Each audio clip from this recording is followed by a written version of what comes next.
right, well, we are going live. We start letting everybody in.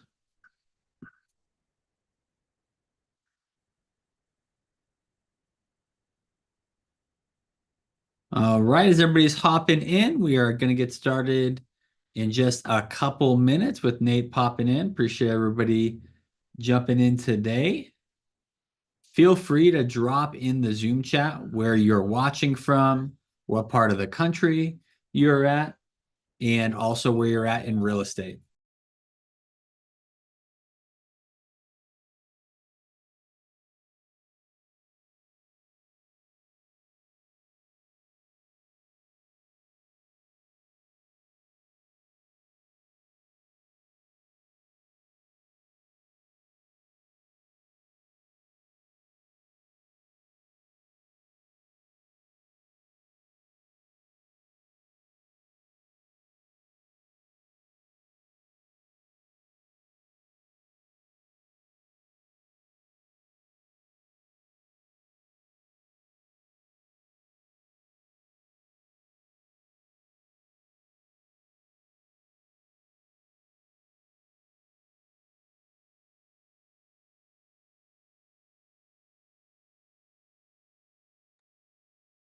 All right. Well, you also just let us know where you are watching from, what part of the country, and also where you're at in real estate. Start dropping some of your questions, right? Whether you're a complete newbie or you already have some level of a portfolio, maybe you're stuck at a certain spot with your real estate investing, right? Maybe you are, maybe it's finding the deals, maybe it's working with contractors, wherever that is. All right, so we have Ray Van from St. Louis, STL, Justin from Vegas, Brandon from the top of Maine. Brandon, I'm originally from Boston, and we basically call you Canada, just so you know, like you're really right there. I mean, technically you're American, but I mean you're right on that border of Canada there.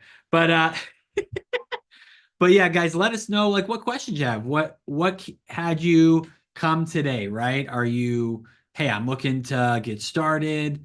I got questions about real estate. I'm kind of stuck on this part of real estate.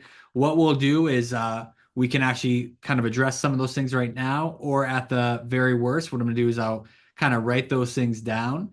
And from there, we will have Nate or Jirius answer those questions. So, hey, Lisa, good to see you again. Knoxville, Tennessee. That's where Lisa's at. And also, guys, drop where you're at in real estate, like what kind of portfolio you have. If you're just getting started, if you're a flipper, let us know. Feel free to turn on your cameras, guys, if you are able to. I know some people like to join us when they are at work, but feel free to let us know, where you're at and turn your cameras on as we get started.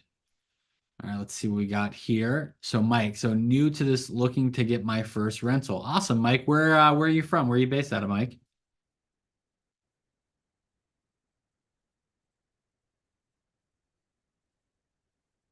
Harrisburg, Pennsylvania. Very nice, man. Where's Harrisburg near? That sounds really familiar. All right.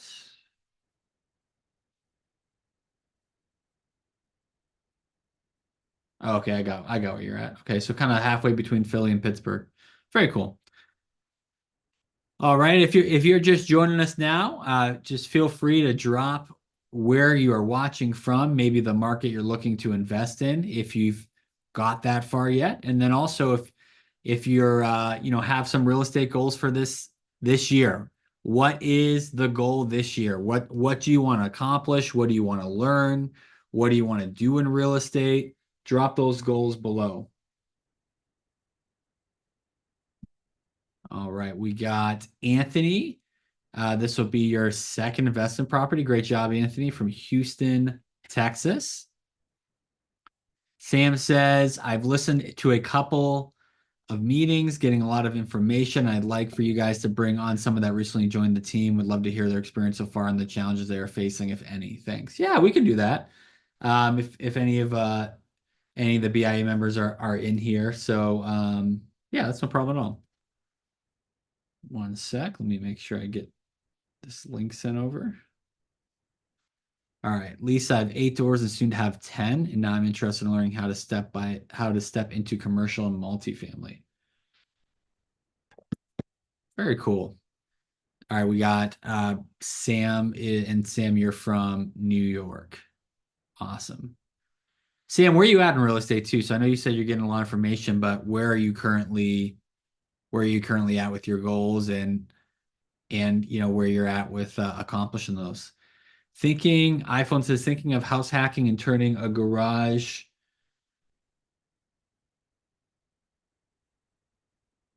Hold on. Thinking of house hacking and turning a garage into a ADU, debating to rent it out or Airbnb. Okay, so if I'm understanding you correctly, you are debating about doing a long-term renter in your ADU, or you're thinking about doing Airbnb if I hear that correctly. Does everybody know what ADU is? Drop in the chat if you know. Yes. Okay. Well, I figured you would. iPhone, the person who brought it up. Yeah, so ADU is accessory structure or guest quarters, in-law suites, stuff like that. And so a lot of times, people can build another building on your property, and tons of people use it for Airbnb and short-term rental. James has 10 doors and on pace to flip 20 houses this year. That's awesome, James. That's a great pace. Jarius, looks like you're in here. Can you hear me? I can hear you loud and clear, Donald. How are you? Good, man. How are you? Doing so good that I can't stand it. Doing great. Guys, happy Tuesday. How's everybody doing in here? Um, cool. Hey guys, I'm checking in from Cincinnati, Ohio. I don't know if Donald already did the let me know where you're from thing, but I'm gonna do it again. But I'm from Cincinnati, Ohio, originally from Canton, Ohio. So not too far away.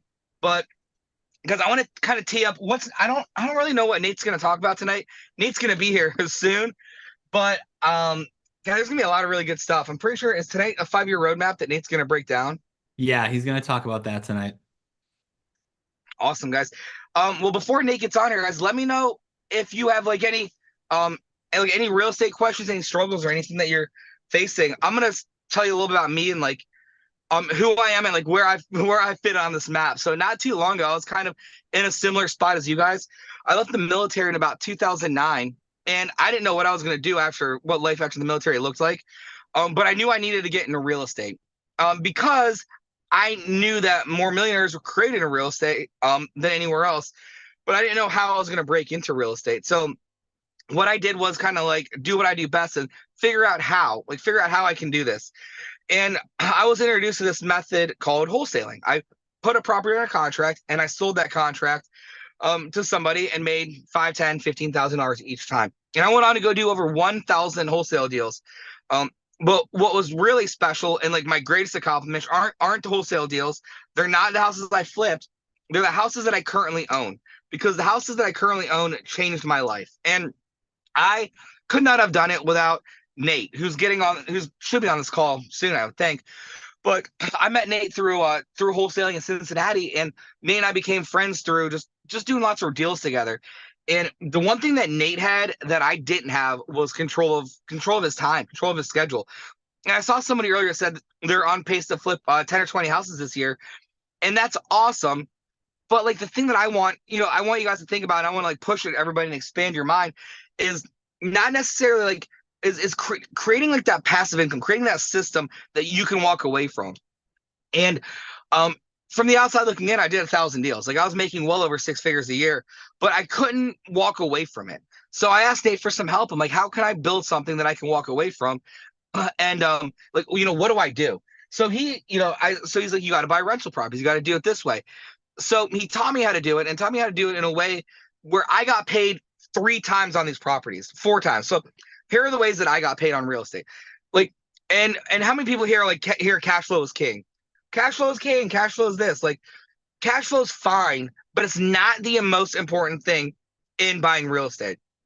And I'm going to say it again because it's that important and you guys need to hear it. And also, please turn your cameras on so I can see all of you amazing people. That would be great. Ray Van, I know, man, you're always on it, man. What's up? Um, so listen, if you're buying real estate, right, these are all the ways that you're going to get paid. And cash flow is one of the ways, but it's the least important way.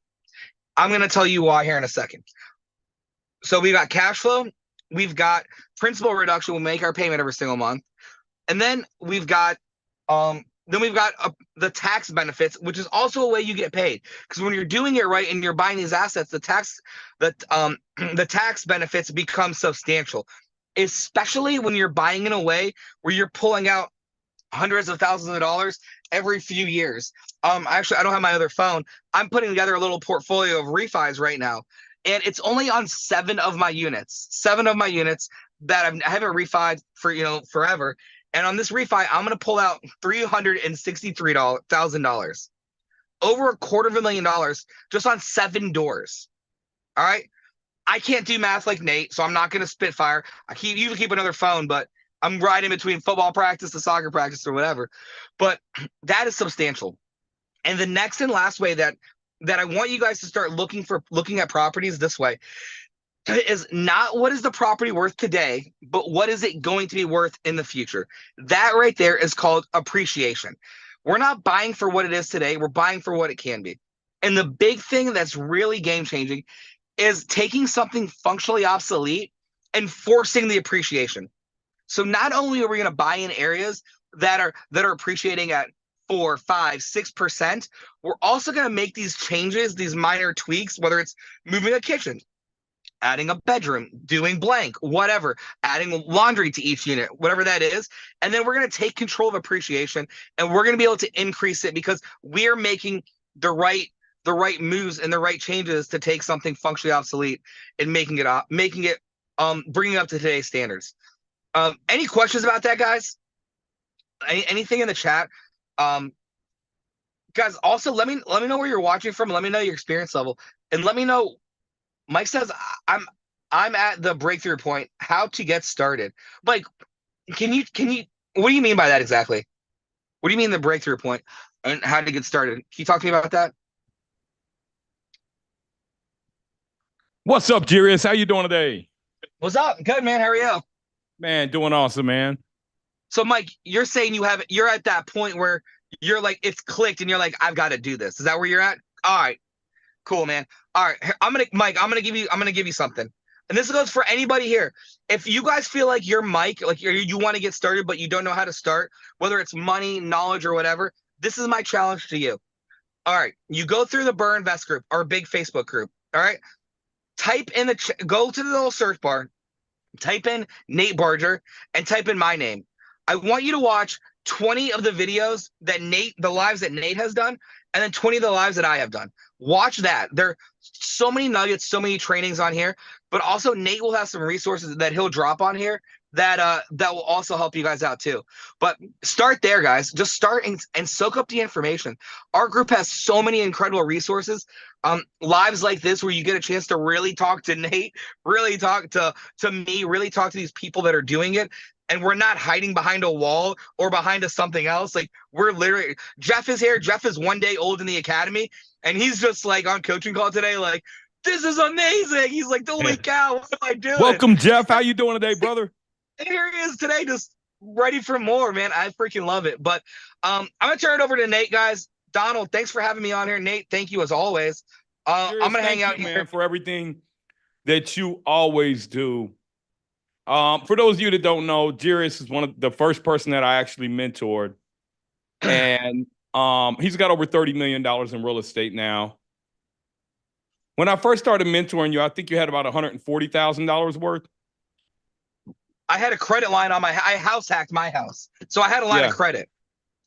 And that was 9 years ago, that was 2015? Yeah, 2015, 2016. It was 2015 because I was leaving out of town for the winter and I had to get with you, I think. Yeah. And the reason I do these lives, first off, man, my daughter asked me. She said, Dad, why do you, she's 11. I said, just because, honey, like the struggle that so many people go through in life because of the amount of a knowledge that they don't have is crazy, especially in these times.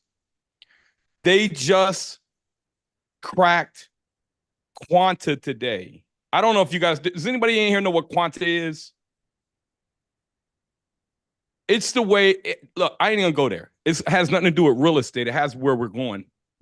It has to do with the way they're able to track now the way that the brain is thinking and where it's going to and getting the signals. Meaning that, in short, that if you die off, they can bring your brain back to life if the brain cells ain't dead, right? And so we're getting to a level where technology is going to be on a whole another wavelength. Then don't quote me on that because I don't know. My one of my guys sent it to me and I was reading. I was like, holy crap! But we knew we were close to that anyways. And so what I want to talk about today is there's a lot of fear in the news. And I went through this time before. A lot of rookie investors didn't. When I say rookie, people that have been doing this for 15 years or maybe 12 years, you haven't been through a recession. And it is totally different buying in recessions. Money is really hard to get, but deals are really cheap. So right now, what everybody in here should be doing, and here's the craziest thing. The average American thinks when prices of real estate are at an all-time high, that it's a great time to buy. And that when prices are dipping low, real estate's terrible. Like, you'll hear this from your people. When real estate starts to do bad, I want you to change your brain around and saying, man, this is the time to buy. Would you rather be buying, and stocks the same way. When stocks are at all-time high, they're like, oh, I got to buy some NVIDIA stock. Then when it starts crashing, their friends, their poor friends are like, I told you shouldn't buy stock, right? No, like you should be looking for a bottom. You should be looking for a bottom. And I ain't telling you to, look, most people go through their whole life and they're afraid to lose. They're afraid to fail. Anybody in here, by a show of hand, ever bought a property? How many times did you lose getting to that property? We lose a lot, but we don't give up, right? And so there is nobody that I know in this world that is successful without failure. The problem is school teaches us to grow like this. Grow somebody else's company. Don't take any risk. Because if they can convince you not to take any risk, they can keep you working your whole life for somebody else. And so what I want to go into tonight is I want to talk about,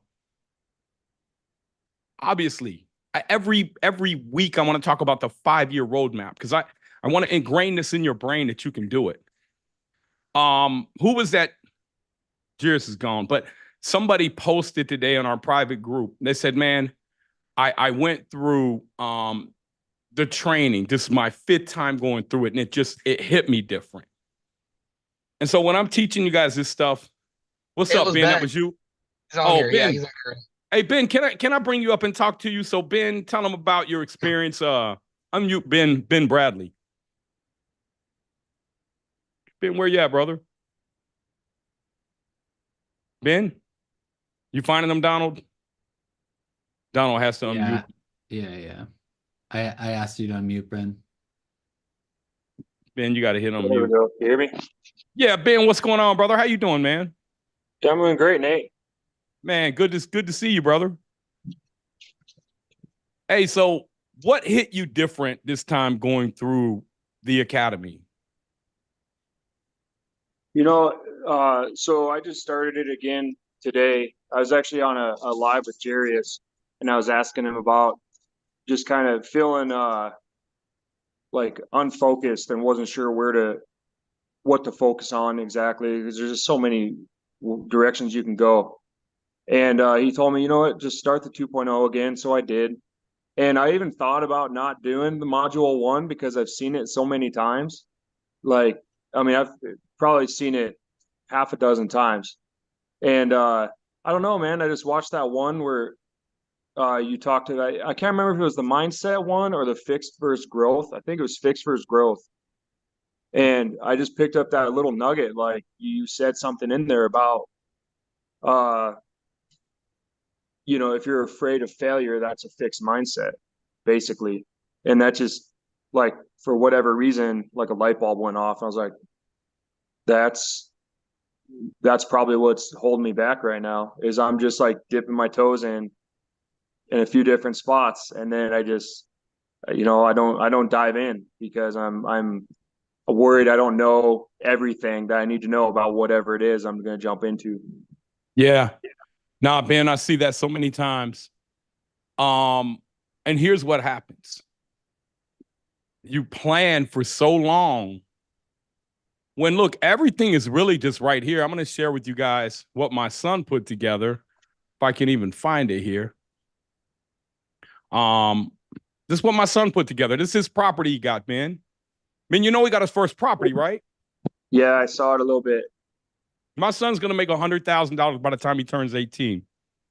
God willing, 130,000 to be exact, off his first deal. And Ben, the stuff that I teach him is nothing different than I teach you. But look, he put all this together. Look how long it's going to take. Well, this is incomplete, but he's going to be sharing this tomorrow. It's 14 days, start to finish. And he's got everything laid out. 2 dumpsters, 30 yards, 5 guys, 2 days, right? He has it laid out. How can he fail? Right? Yeah, looks good. So he went through this, and this isn't the final version. He's got actually 14 days. He has everything day by day, what he's going to do. He's got to pull permits. He's got to skip school to do it, Ben. Like, he's skipping school to do it. And he's skipping school to come to the Bird 360 because my son is a senior. He has 1 class left to take, and they're making him take 3. So he's taking photography and Excel, which is good. I was like, that's good, son. But by the time he turns 18, by the time his peers get out of college with a bachelor degree, likely to have 40,000 in debt, he'll be retired. And the same system he's using, the same system you guys can use. There's no free lunch over here either. I hooked him up with the lenders that I use. You know what he's paying? I think you said, what was it, 11% and 2 points? 11% and 2 points. Yeah. Yeah. There ain't no free lunch, man. Like, hey, you gotta, like, I don't want him to have anything easy. I want to make it hard. I'm trying to figure out how to make it harder on him. I think I'm gonna go down there and steal his electric or something while he sleep. Let him learn the real lessons, man. Call some crackheads to come steal some electric out the basement. Oh, yeah, this is what happens, son. But son, you still gotta hit your 14 days. How you gonna do it? Right? Because that's what builds character of success. And so if I could have my kids, if I could pay for my kids to go fail, I would do it. Because I know that you don't really learn from your successes in life. When I went bankrupt, there was this guy, his name was Brian Finley, and he was my banker at First Financial. And I called Brian, I called him to lunch. I said, Brian, man, I need to talk to you, man. And I said, hey, man, I got to file bankruptcy, brother.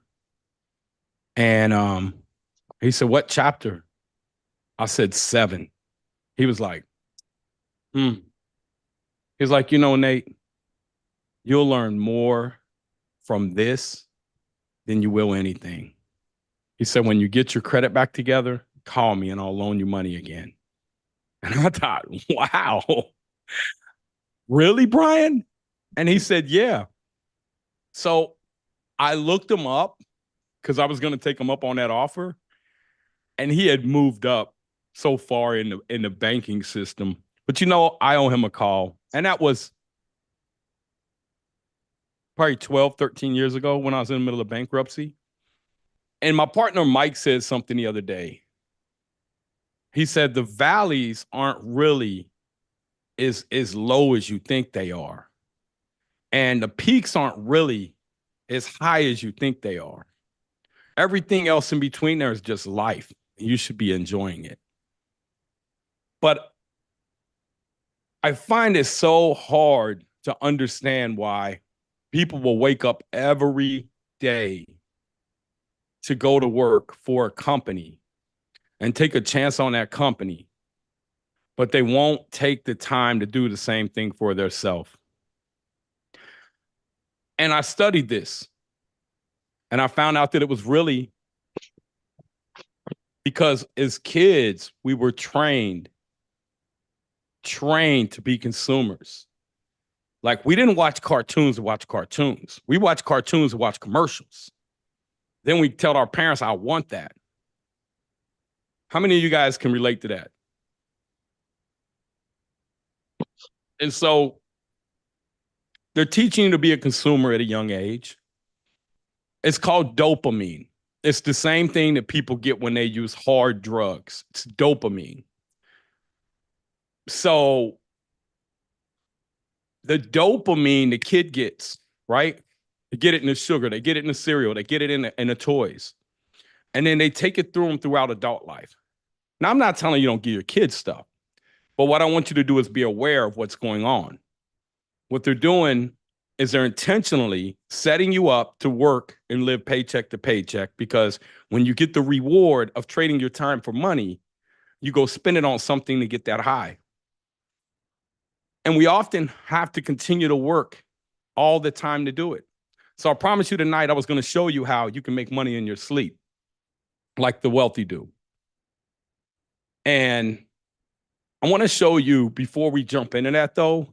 And then I'm going to go through some stuff, and I'm going to show you guys some stuff. And what I'd like for you to do is in the chat down here, I would like for you guys to let me know along the way what you don't understand about what I'm showing you, and then I'll come back and answer it. And I want to know, I want to know kind of like by a show of hands. So if you guys could cut your cameras on, man, I would appreciate it. How many of you guys do not believe that you could become a millionaire in 5 years? On here. Okay, maybe a couple people. So everybody in here pretty much knows that they can be a millionaire? I mean, we got a good room full of people in. And Ben, what you said earlier, that what happened was that was the millionaire mentality that switched in you, right? When that mentality changes in you, brother, like, can you bring Ben back up a minute? Can you unmute Ben? Yeah. Ben. And you see in our private community, man, how many people do you see becoming millionaires, quitting their jobs, being successful, popping checks, right? Oh, it's nonstop, man. Yeah. And that's the motivation. Oh, go ahead, Ben. Well, so I went to that Cincinnati rally and I met two guys. I know, I got a picture with you, brother. Yeah. I went there early, met a couple guys, and it was happened to be Dave Brown and Chris Wegner. And those guys, since the rally, have just killed it, man. It's awesome to see. I'm proud of those guys. I'm happy for them. They're crushing it, man. And I had Dave on a podcast. And, sweet. You know, that'll be coming out. And it's just, man, I could go deep down a rabbit hole with you guys when we start talking about the economy.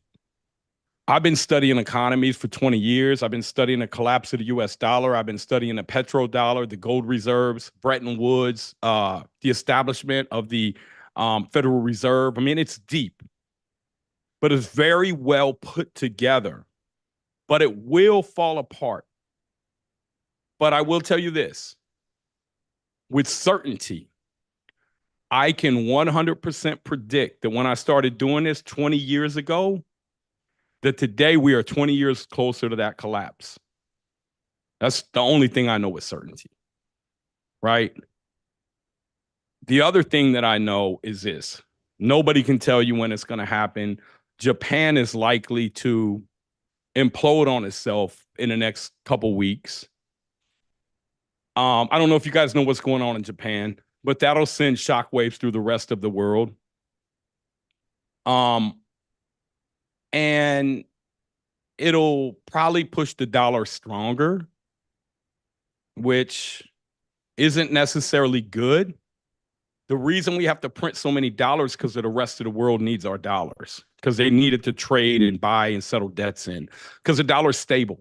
Other currencies are not as stable.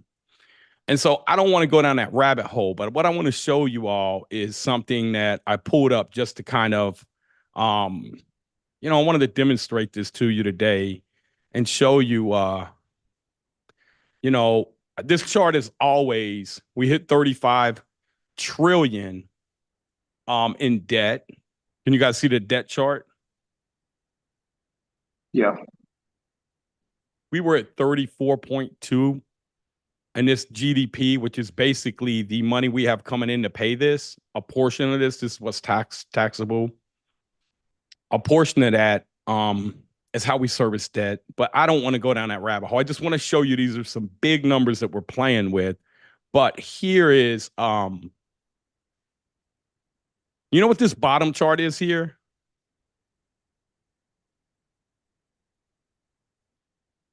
Huh? You know what this bottom chart is? This is how much housing values actually went up since 1999. They actually went up 183%.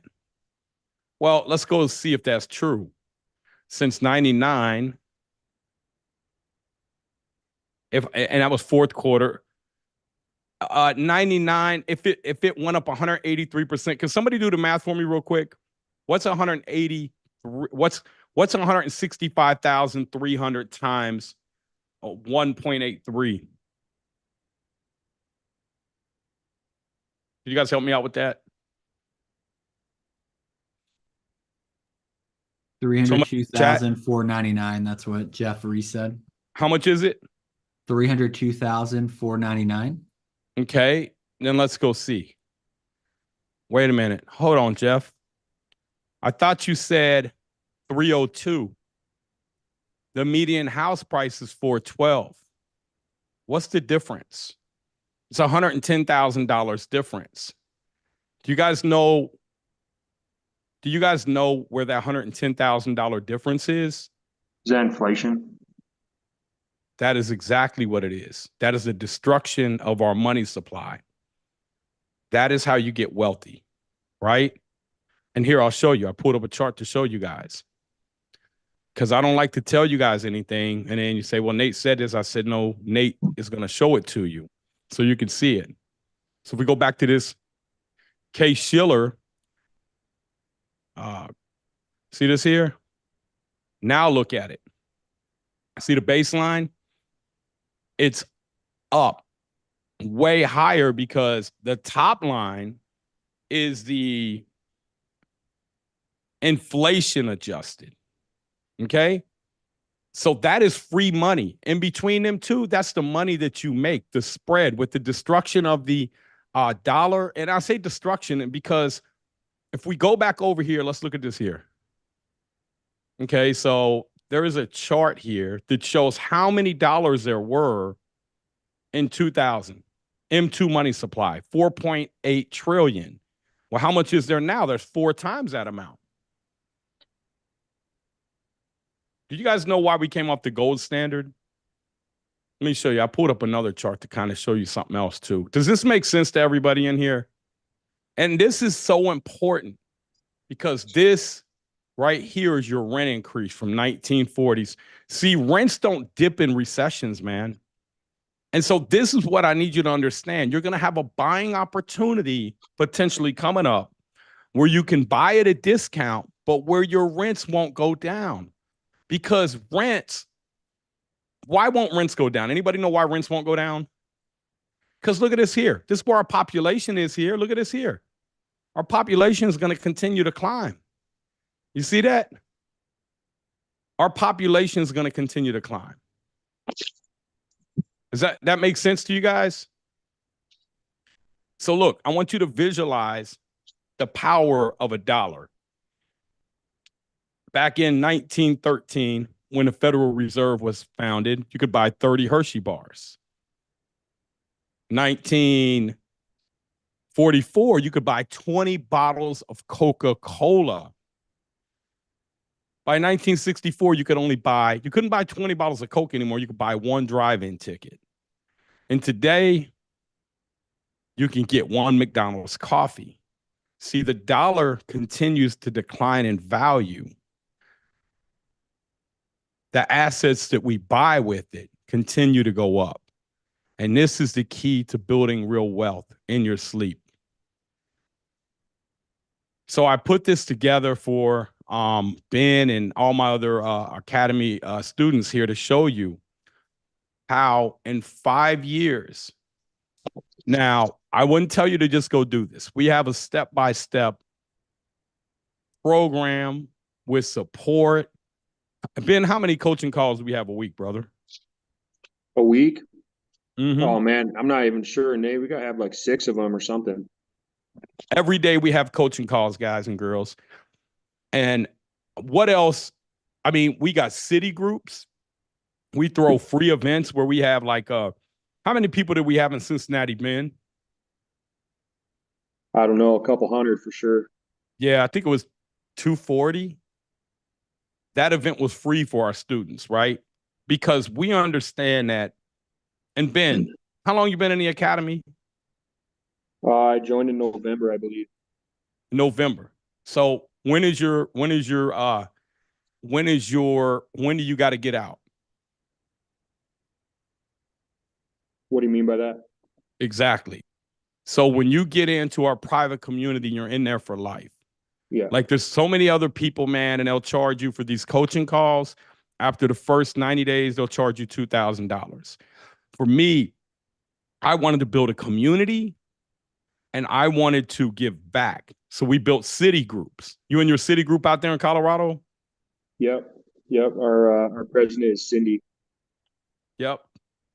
And so we built this stuff for you guys, man, because most people will just give you a little bit, but we try to attack it from every angle and we always try to make it better.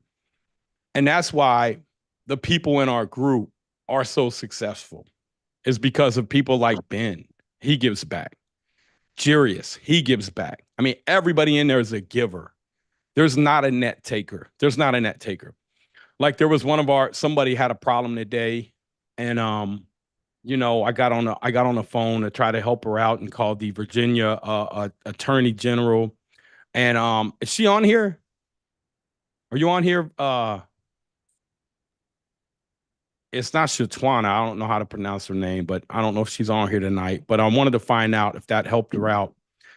But look, this here, you guys all said, you raised your hand and said, one person did this. Said, I don't know if I can become a millionaire. The rest of you all said yes. I'm not telling you this is the only way you can become a millionaire, but I'm telling you this is the way that I know. I mean, man, I wish I could show you some of my text today. I mean, man, over the past couple weeks, got 8-9 million cash out of some properties. I got one hotel every hotel I got's breaking records from last year, like breaking records. Just one of them's up 60,000 this month on the books. We're projected to finish with 60,000 more in revenue. That's one hotel, 1 month. And so I want you all to know that I started off where many of you are at right now, with just a dream, with just a thought that I knew I wanted something different out of life. And I felt like giving up along the way. I'm not going to sit here and tell you I didn't. I felt like giving up quite often, to be honest with you. But the one thing that I remember is why, Ben, when you go through that first week, the mindset, I asked you to write down your why, because the why is what's going to keep you going. And when I was 35, I filed bankruptcy, and I would fight the bankruptcy for the next 3 years. And when I was 37, I really wanted to give up. And I just remember looking at my son I was leaving and I got this picture. If I showed it to you, it'd be chilling. And he was just looking at me leave.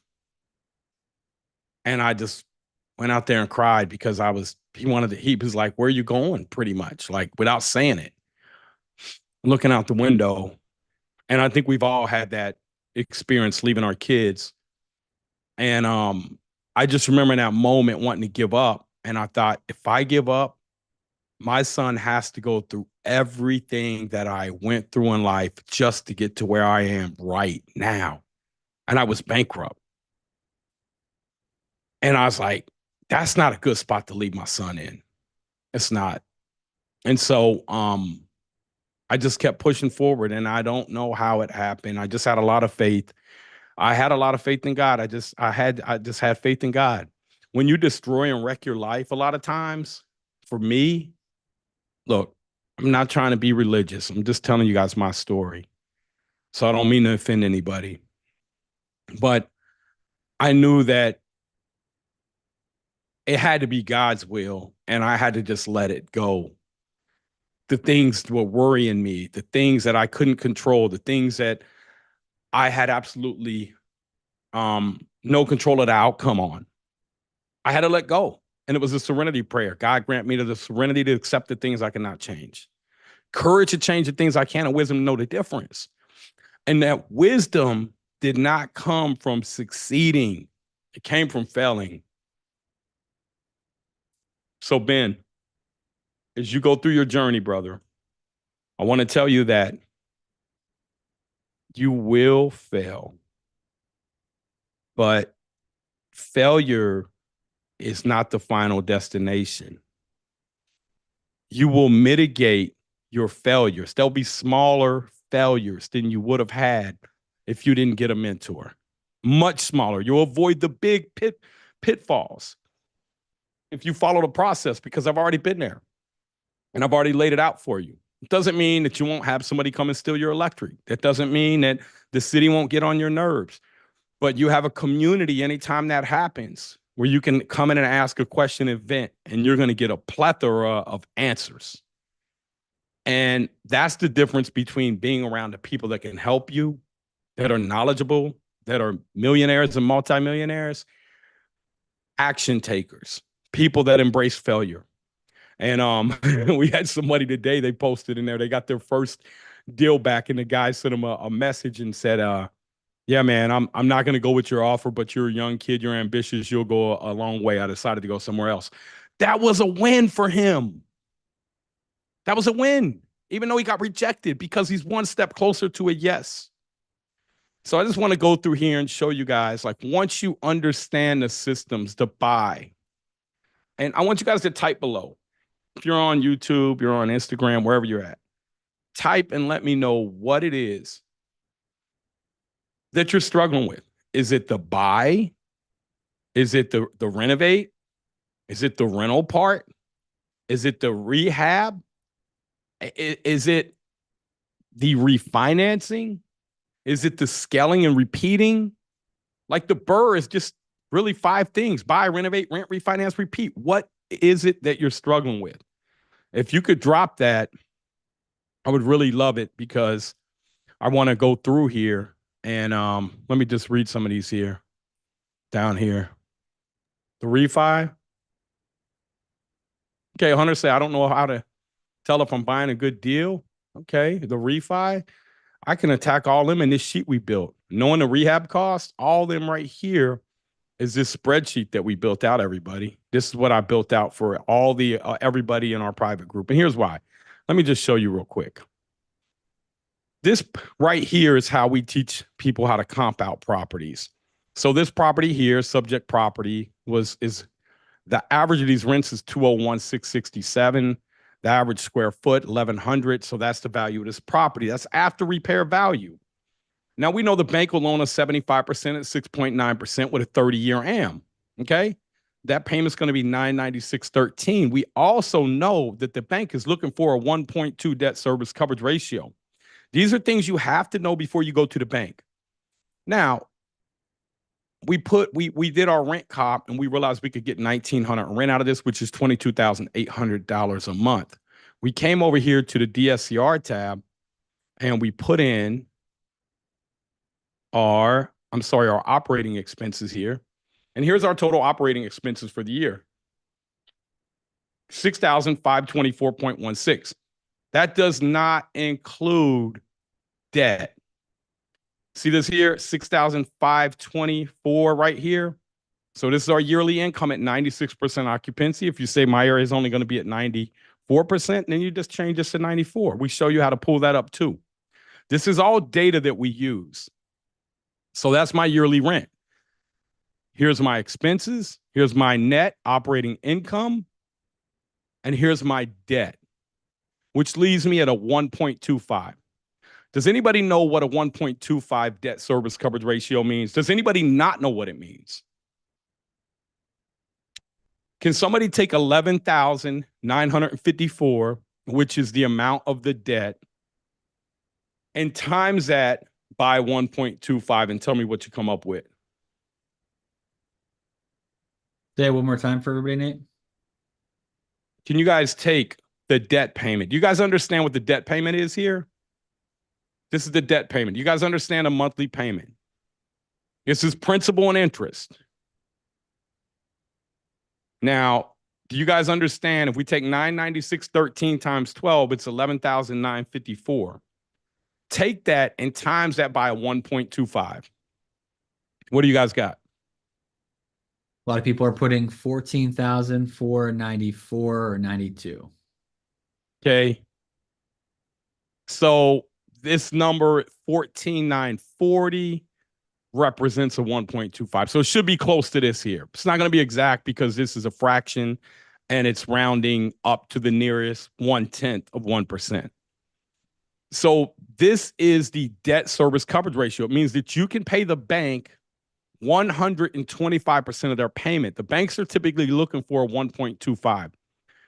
So if you take this to the bank and you show them this, the bank is likely to be impressed because they're not going to see this a lot of times. They're not really going to see this out of anybody doing single family homes. Now, when you start talking about your expenses, well, here's your expenses here. We can go through all that. You know, we break all that down. We show you guys what you should be paying. We even have vendor lists and, you know, all the major cities that we share. We got 41 city groups in our private community. So all this stuff here is just, matter of fact, let me tell you guys something, man. I went down here today and I got a property that I bought for $80,000. I bought it. It's in the hood. Matter of fact, the drug dealers were on the porch when I went down there. And I called my maintenance guy. I said, hey, man, it's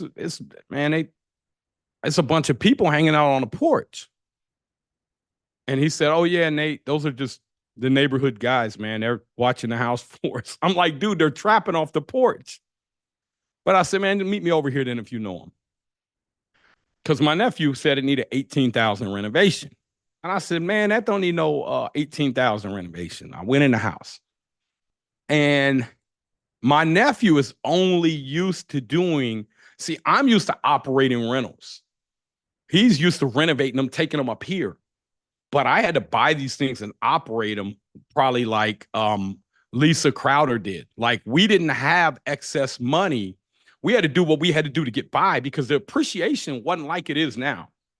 There wasn't that much money to grab and your rents weren't going up as much as they were now because if you had a $600 rent going up 4%, that's $24 a month. Now you got that same property, $1,200 going up 4%, it's $48, right? So you got a little bit more money. And now if you got a $200,000 asset going up 5% a year, that's 10 grand. Back then we had $80,000 asset going up 3%, that's 2,400. It's a big difference, right? And so that money will allow you to tap in. That's why it's important you know what area to buy into. And so I went in there and I asked my guy, Tim, my lead guy, Tim. I said, Tim, how long is it going to take for our in-house painter to do this? Because they had a bid for $5,900 to paint this joint and do the drywall, prime and paint it. I said, man, we ain't got to prime and paint this. I said, this Section 8, we just got to paint it. Just prime it. The primer is the paint. And so he was like, I don't know, man, 2 guys, about 11 days. I said, okay. I said, And back in the days, we would paint one of these in a day. We'd come through with a sprayer. Psh, like your whole face, you would be a different color when you left. But, you know, that's how I started off in real estate. And so I just walked them by room, like Dustin Isaac would. I said, hey, man, how long you think it'll take Golly to paint this room? He said, well, this is paneling. He's going to have to prime it and put 2 coats on. This is going to take him a day. I said, I agree. Let's go to the room next door. I said, how long is this going to take? He said, probably a half a day. I said, is it fair to say while that room's drying, he can do this room? He said, yeah. By the time we got out of there, it was 1 guy, 7 days, instead of 2 guys, 11 days. That's simply laying your job out and giving clear. And so I went from 5,900 to 1,400 plus paint, another 600, $2,000.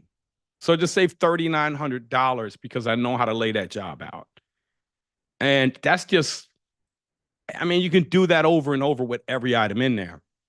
So my bid went from 18,000 down. It's going to cost me about 6,500 to turn it. It's a big 5-bedroom property, right? So I expected to spend some money. But when I bought that property, I was getting 1,100 in rent. I bought it for 80,000. It's right next to the hospital. The hospital is going to give me $500,000 for it. They don't know it yet, but I know they need my land. They already tore down across the street. They paid $17 million for this lot across the street. They come in to get my house. I'm just sitting there waiting for them. I can get 2,400 rent out of it now. And I bought that about 7 years ago. So when you strategically buy, it's when you get wealthy. And when you buy money that is going down in value and you pay it back at a later date, that is why it is really important to really understand the stuff over here in the Case-Shiller chart right here. This here. That's why it's important to understand that this is all bonus here. This is bonus money right here. This is from inflation. That spread is, right? Does that make sense, everybody? Does that make sense? All right. So let's get back over here. What happens every time you make a mortgage payment? Does anybody know? You get wealthier or richer. Every time you make a mortgage payment here, 126.44 the first month. The second month I make a payment, 127.17 comes off the amount I owe. See, my ending balance is going down by this amount every month I pay. That's a hidden bonus. But the real money comes over here in the appreciation. If I can get an area that's going up 5% a year, by year 5, that 201 is 245. I just made an extra $44,000 in my sleep. And if you do this over and over and over again, and you can increase your rent by 5%, and let's say your expenses increase also by 5%, you see your debt service coverage ratio is getting bigger and bigger and bigger and bigger. And then boom, what are we doing right here? Going to do a cash out refi. Remember, I borrowed 150. I only owe 142. The bank said it's worth 245. They'll give me, let's say they give me 75% of that. I'm getting 41,000 cash out. That's one property. Hey, Nate. Mhm. Dion asked earlier, he says, because right on the refi part, he says, I was informed you cannot get a HELOC home equity loan in the state of Texas on a rental investment property. So how can you scale if you cannot cash out on your equity? It's kind of what you're talking about right here, but I'd love for you to. Yeah, so now HELOCs you don't really get. What you're doing is you're coming in and you're grabbing a value. So the 75% of what you're getting right here is 75% of this here, the 201,667. So our max purchase and renovation, we ain't starting off offering them 201. We're starting off with a 150, 250, right? And this one here, this maker's schedule's all messed up here. This was the retail numbers that we put in last month, right? I mean, last week. So if we go back and we put the real numbers in, a window's going to cost me, 400 probably. Glass block. I mean, electric and install. So these numbers are kind of all jacked up here.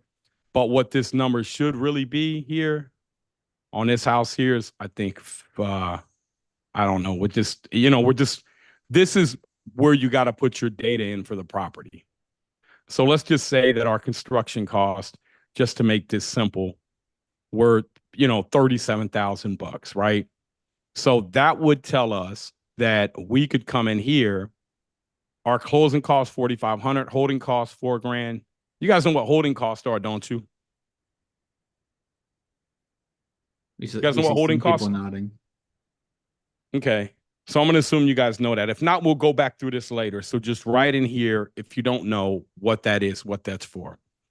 Our contingency on construction, I'm always running 20%. I don't care, and I'm good. I'm just running 20%. I need that money in case something goes wrong. That means that my max offer would be $95,730 based off these numbers. If I get it for $78,000, that means that I'm going to get all my money back plus $17,730 when I refinanced it at a DSCR lender at 75%. Assuming I could hit the debt service coverage ratio they're looking for. You're running a business, right? And this is all you're doing. And you're buying in an area that's going to appreciate so that your rents go up every year. 22.8, 23.940, 25.137. This may be a little aggressive, but not really with all the inflation that we're going to have. And with the devaluation of the dollar that's going on right now. And guys, I don't want to scare you, but I will tell you that one day the dollar will come to an end. It may happen in my lifetime. It may not. But when it does, people that are holding tangible assets have often done much better than people that are holding cash. I mean, cash is king right now. I usually say cash is trash, and a lot of people do, but cash is king right now because we're getting ready right now where you're starting to see the deals are sitting longer and longer, which means you come over here and we just go through here and figure out, man, what's this person on this house here? You know what? Let me just go see. Okay, they got 315. They got negative equity. I ain't trying to buy that house, right? I'm not wasting my time with that, right? But I'm going to go in here, and this one here, they got 33% equity. Original loan is 102. Now look at this house here. I know this house here is worth about $250,000. They're saying it's worth, because it's saying a 2-bedroom, 1-bath. If I convert this to a 3-bedroom, which I probably can, this house here is going to be worth, let's just see here. I'm going to show you where that's at. That's just kind of up the street from where I live at. So that house there is going to be worth, where are we at here? We're down here on Snyder. That's Mason Montgomery. Snyder Road. We're right over here. So this house here is going to be worth, hold on a second. Home type house. Yeah, that's good. I got any more? Okay, so I got to go to for sale. Not a lot. Sold. So here's going to be your sold comps over here. And it's that same street here. That's across the street, them aren't houses. But look, that one's bigger. That's 302. That's up. It's up this way a little more. But that house is probably at least worth $250,000. And so I don't know why none of these are showing up here. Yeah, but that house is going to be worth probably $250,000 there. And when you understand how to comp these things out based off their ARV, then you have to know how to use the roadmap, because the roadmap is simple. You're going to buy 30 of these properties. You're going to be all in for $150,000 a piece. You're going to own $6 million worth of assets. You're going to have $4.5 million worth of debt. You guys understand by last week when I was showing you who pays the debt, The tenant pays the debt. You guys understand that? You guys understand that the tenant pays the debt, the bank puts the money up. Donald, are they responding in there? I just want to make sure. Some head nods. Brandon says yes in the chat. I got Okay. some yes is coming now. So if we're going through a time, and this has been forever, where I can buy an asset with the bank's money, I can force the value with my skills, and I can use this down payment to accumulate houses over and over and over again. Once I get these properties stabilized, the value of them is going to be 6.57 million year 5, but I'm only going to owe 4.4. So I'm going to go borrow 75% of this. This is what the guy, Brandon, I think down in Texas was talking about. Let's go do a 75% out. You're going to be able to demonstrate to the bank that I can pay you. Debt service coverage ratio. The banks are in business to loan money, but they're only in business to loan money to people they believe can pay them back. So the more organized you are on the front end, and when you know what you're doing, you can get loans. You have to lay it out for them. They say, Nate, how are you going to pay me back? Man, that's easy. Right here. Here's how I'm going to pay you back. I got $1,900 in rent. The occupancy is 94% in that area. I got $21,432 coming in. Let me go over here and show you my operating expenses. They're right here, Mr. Banker. My taxes, my insurance, my maintenance, my gas, electric, my water and sewage. He says, whoa, Nate, $3 isn't enough to pay your gas and electric. I said, well, I'm not responsible for the gas and electric. And he says, well, why do you have it on here? I said, because it's going to go vacant every 30 months. And when it does, I want to make sure that I have that money in escrow to pay for that. He's going to be like, oh, details, the details, advertising, landscaping. My operating expense of $541.02, Mr. Banker. I got $1,900 a month coming in, minus the $541. How much do you want, Mr. Banker? He says, well, my payment's $996.13. I said, hold on, man. You got to come down over here, man. I know you guys got to get some money out right now. Just got to come down a little bit. So now it's $956. Now look at my debt service coverage ratios of 1.3, right? And so some of you guys say, well, I can't make the numbers work. Well, then just offer less. Just offer 65%. Watch what this does to my price, my max offer here. It just dropped it by 20 grand. I don't care about offering somebody less. I care about not doing a bad deal. So you guys should be very disciplined and know this stuff here. But this is where the wealth is made here. This is where the wealth is made. And this right here is going to ensure that the dollar continues to get weaker. So when you buy things that get more in demand in the future, and you're buying with a dollar that's going down in value and an asset that's going up and somebody else paying a debt, you just got to perfect the skills of the burr. And that's what I've done over my life. I've done over $500 million in burrs. I started off single family homes. I bought all the wrong areas. I bought all the wrong properties. I bought all the cheap ones that I thought were going to pay off. They didn't. The ones that really paid off were totally different than that. And that's what I explain with, Ben, if he's still on here. We go into a deeper level of understanding about the economy. It's not base level. It's what jobs are in the area. What kind of multipliers do those jobs have? Are those jobs likely to be around? Go to City Hall, figure out who's coming, call the business department up, figure out what new developments are coming, what zip code they're in, talk to the city. These are things that we do. Like all of the people that we teach in our mentorship. This is what we do, man. Hunter was asking how to find appreciating areas, and Hunter, this is part of that, right? It is studying the areas. And for a lot of you I know the first time, second time you see some of this data, see some of these sheets, you're like, holy crap, this is just a ton of stuff. This is a lot of work. This is a lot of effort. This is a lot of time.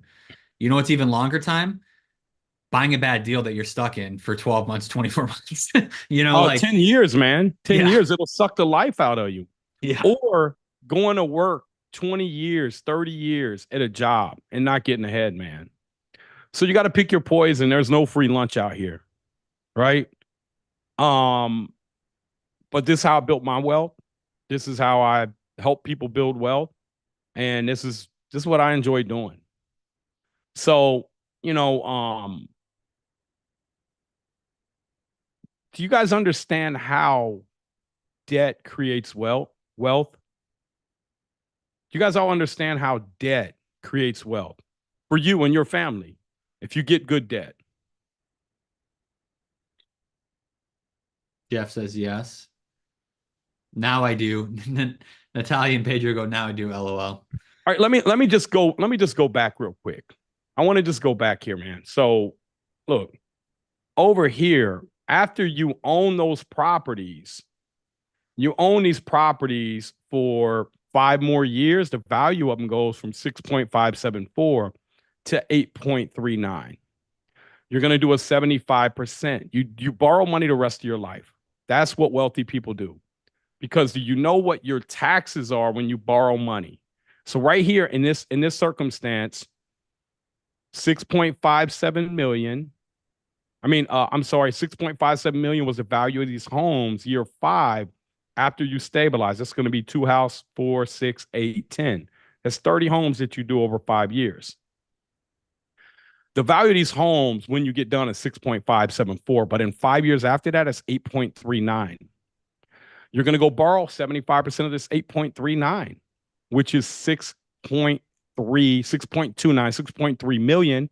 You're going to pay off your other loan that you got, that you already pulled out 528,000 out of. And you're walking away with 1.8 million in cash. You guys know Jarius is doing this right now on 7 properties, getting 360,000 out. So if he's doing that on 7 properties, hold on, let's just do the math real quick. He's got 7 properties. He said he's getting 363,000 divided by 7. Let's see here if this maps up. What if he did 30? Look at that. It's pretty close. It'd be at 1.5, 1.6 million, right? So these numbers are pretty much like the big problem is, how do you do all this stuff, right? And how do you do it right? How do you find the deals? How do you find the contractors? How do you deal with the bankers? And that's what I teach people in my mentorship. And so if you guys are interested in really going deep, this isn't like a 1 hour, 2 hour conversation. This is something that you got to be committed to for about 3 months. And I can walk you through, and you will learn more in 3 months than you've learned getting a bachelor degree. And you'll learn how to become a millionaire. That's what we're teaching people. And there's a lot of other stuff that's associated with that. So if anybody in here wants more information on our mentorship, just say mentorship below. And you got to be in the right spot to do this, though. And so we'll let you guys know if it's a good fit for you. I also got videos, trainings, if you guys want to learn more about it. But we got some time left here, and I really want to go through and just make sure that I answered every question that you thought you were going to have on this call today, and that you guys understand the way that the wealth works. This is why Jerry said cash flow is not king. This right here, by the way, when you go do this cash out refi, you're pulling 1.8 million out. You see how much equity you're leaving in there? You guys see how much equity you're leaving in that deal? Anybody? Does anybody see how much equity you're leaving? This is it here. You're leaving 2.1 million in equity, and you're pulling 1.8 million cash out, meaning you have a net worth of $4 million. Okay? This is year 10. This is if you do these 5 properties and you never do anything else again. Right? Yeah, Pierre asked, so if I'm understanding correct, cash out refi is debt creating wealth. Yes, because you're borrowing something that's going down in value, which is money, and you're buying an asset with it that not only spins off cash, but goes up in value every year. Why does it go up in value? And that brings us back over to, because the rents increase, you can afford to service more debt. population's increasing. It's not getting any cheaper to build houses. And the destruction of the dollar. So the purchasing power of a currency is the amount of goods and services that can be bought. For example, $1 US could buy 10 bottles of beer in 1933, right? Today, it's the cost of a small McDonald's coffee. In other words, the purchasing power of the dollar, its value in terms of what it can buy, has decreased over time as price levels have risen.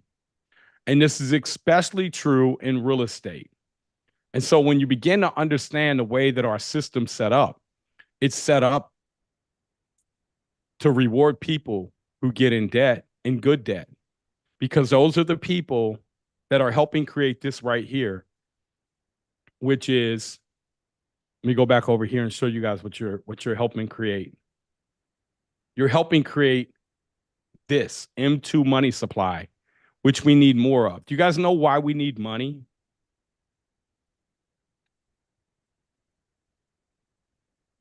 Do you know why we need dollars all over the world? Let me show you guys. What percent of trades are in US dollars?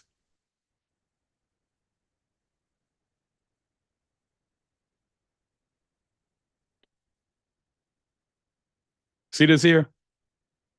The dollar amount accounted for 96% of the trade invoicing in the Americas, 74% in Asia Pacific region, 79% of all the trades in the world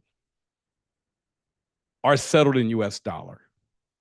Do you guys understand that that's why we need so many dollars? So what that does is it makes us have to print more, because if we didn't print more, there wouldn't be enough dollars out here for everybody to settle their trades in, number one. And number two, if we quit printing money, our dollar would get stronger against the other currencies. And then when they came to try to swap out their currency for the dollar, it would collapse their economy. That's getting deeper. And I don't want to go that deep, but I want you guys to envision why they have to keep printing money. They have to. Because look, 79% of the trades in the world, it may be down 75% now. It's going down. But I mean, you know, it's just when you guys start to understand the macros and the micros, and then you say, well, hold on, why ain't they teach us this in school, man? Why do you think they didn't teach you this in school? They didn't want a lot of people to know this. They wanted a lot of people to know about 401ks.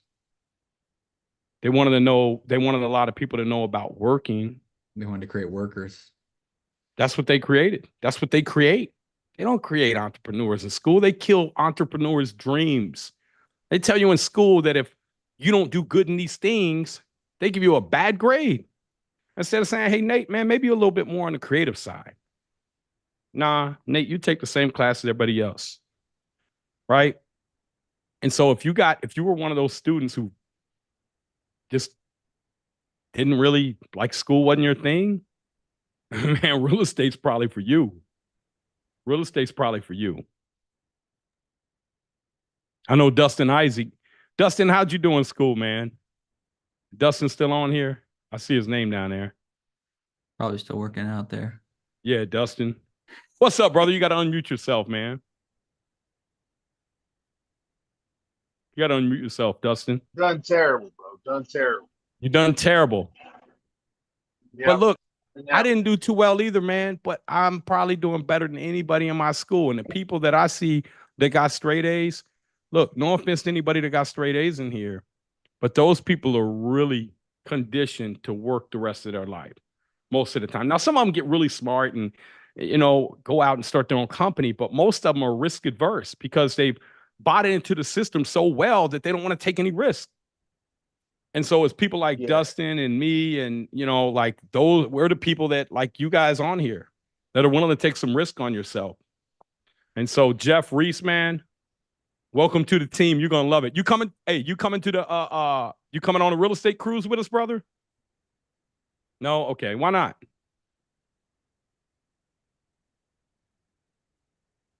You can take them off mute if you want. So, oh, you don't do ships?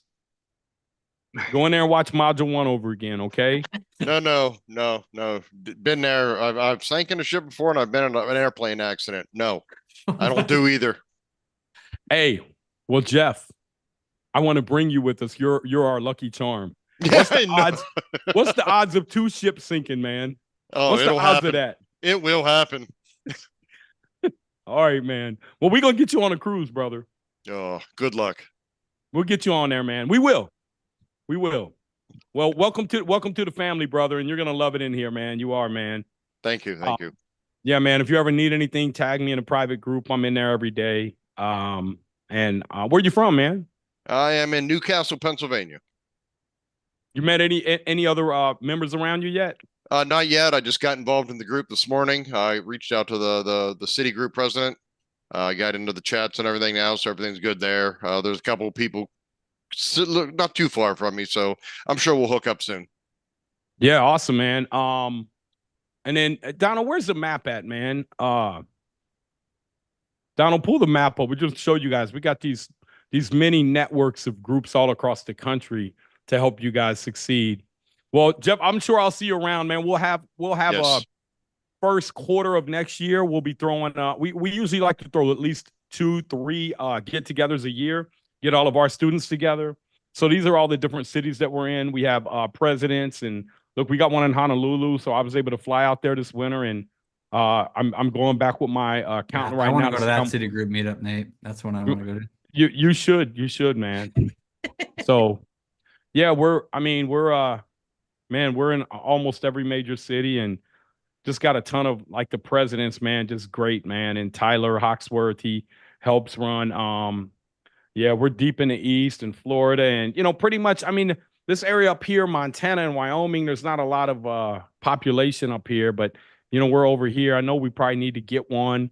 Well, we have students all over the country. That's just where our city groups are, because they're some of them are more spread out. So Yep.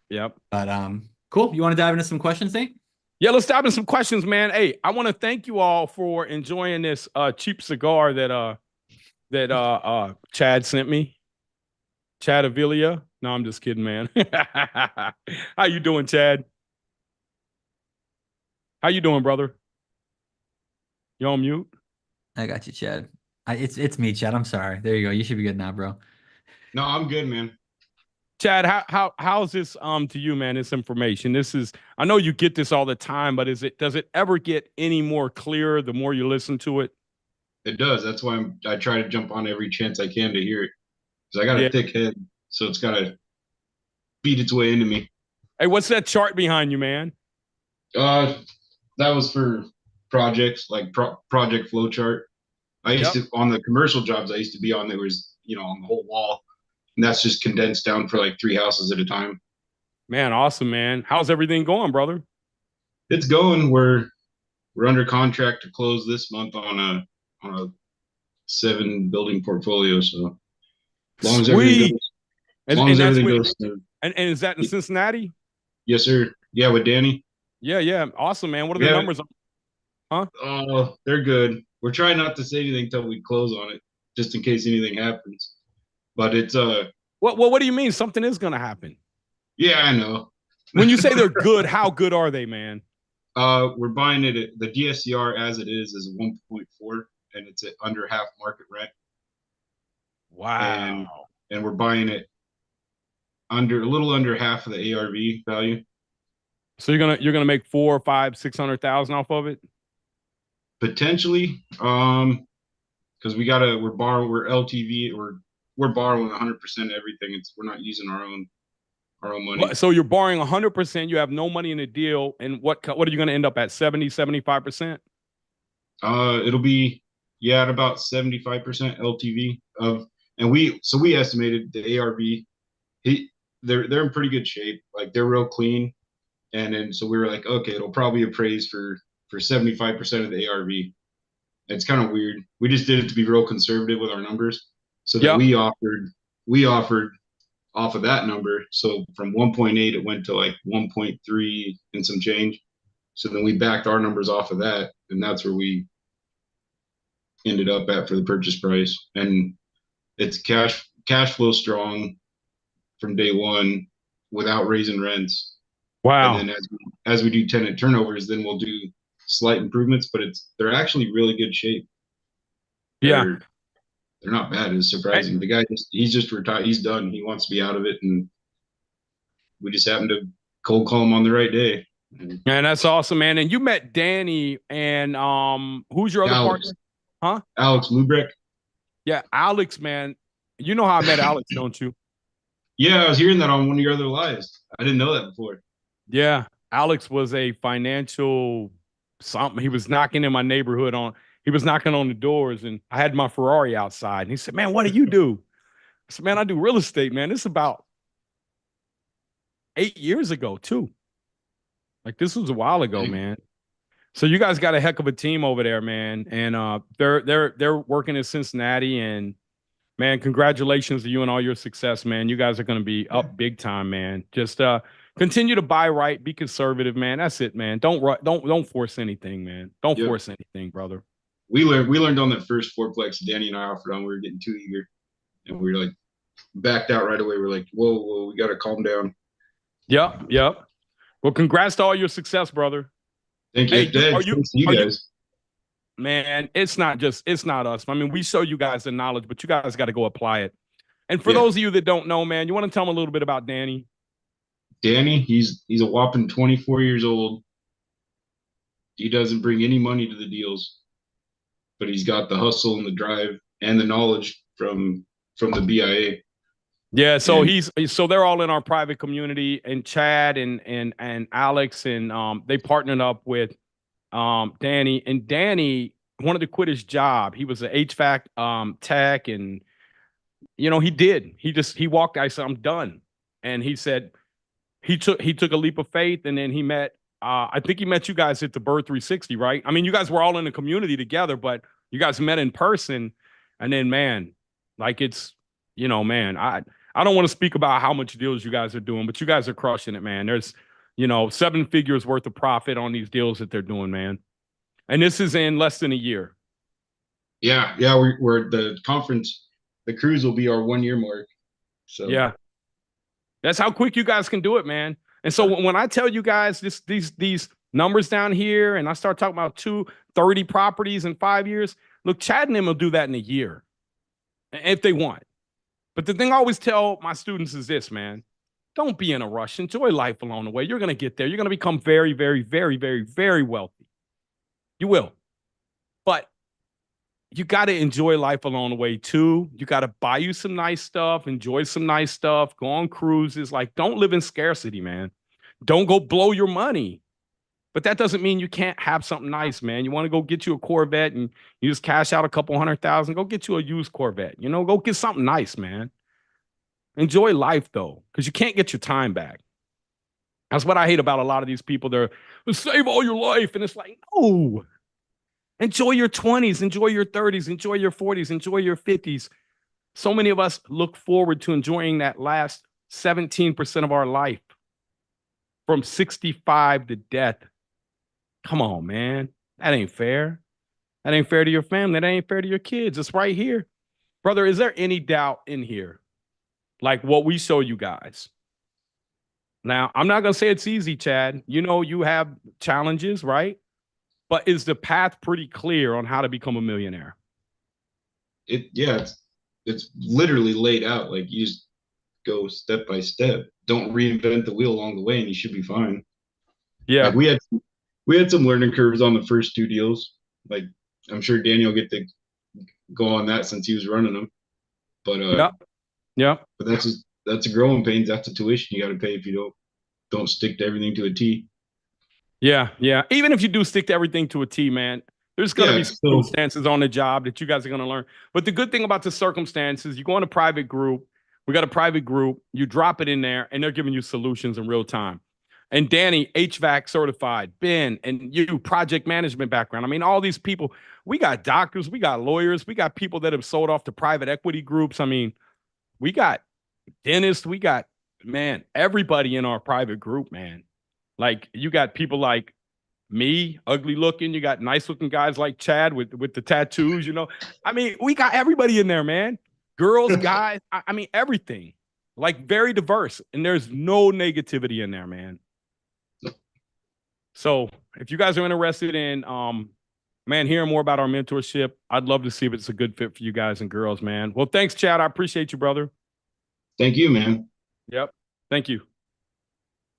Charity has a question. She has her arm raised, Donald. Yeah, we got a Charity. I asked if you could drop on the chat because we have a bunch of questions that I still got to bring up to Nate in the chat. So if you could drop it in the chat, that'd make it. All right, let's get through them, everybody. I want to make sure that I can answer everybody's questions in here, and I'll pull these charts back up if there's something that you guys are struggling to understand as well. Okay. Should you still do a cash out refinance if your current mortgage rate is at a good rate? That's it from Dion. That's math, man. Let's just say, here, let's just do some math real quick, okay? All right, now look, man, everything is math, okay? So let's say that I have a property that I owe $150,000 on, right? And let's say that I'm paying 4% on that property, right? And so my debt service is $6,000 a year. I'm going to have some principal reduction, but for the most part, my debt service is $6,000 a year. Now, the property is worth $300,000, right? 300,000, and let's say this 300,000 is bringing in, let's just say, a 7% return a year. And that's after everything is paid. So that's after all your expenses. So you're bringing about $14,000, $15,000 a month. I mean, a year in profit, a little bit over $1,000. But let's say I could take this $300,000 out, right? And I could go borrow 75%. And now my new debt payment is going to be, let's just say 7%, okay? 15,750, right? There goes all my cash flow. So I have my cash flow is gone. So I don't have any cash flow, but now I got 75 grand. Let's say I take that 75 grand and I go buy a property for $100,000 and I put 50,000 in it. And I'm in it for 150 and it reappraises at 225. Okay, minus the 150. So watch this here. You just created, you took your, you were making 9,000 a year before. Now you're making zero cash flow on the first property, but you got $75,000 that you created in equity. But now you have $225,000 property, plus you have a $200,000 property, right? So now you got $425,000 worth of real estate, and assuming you bought it in the right area and it's going up 5% a year, you got another $21,000 bonus there. Plus you got $75,000 in equity here. So it's all just a math problem. You make it, would you rather have 96,000 or 96,000? And then you're going to do the same thing over. You're going to burn that money back out. You're going to do it over and over. You'll turn that 75 grand into $1 million, $2 million. That's the cost of borrowing capital. But do not do this without really knowing what you're going to do and having a clear goal. When you start to leverage money on top of money and you're getting debt on top of debt, it's good debt, but it could turn to bad debt if you don't know what you're doing. So it's really, you got to look at specifics to know the right answer for that. Go ahead, Donald. Next question. Yeah, Heel on Facebook says, what is a realistic goal for someone working 9 to 5 W-2, wants to do Burr remotely as I'm currently located in expensive San Francisco? Pull up our city group.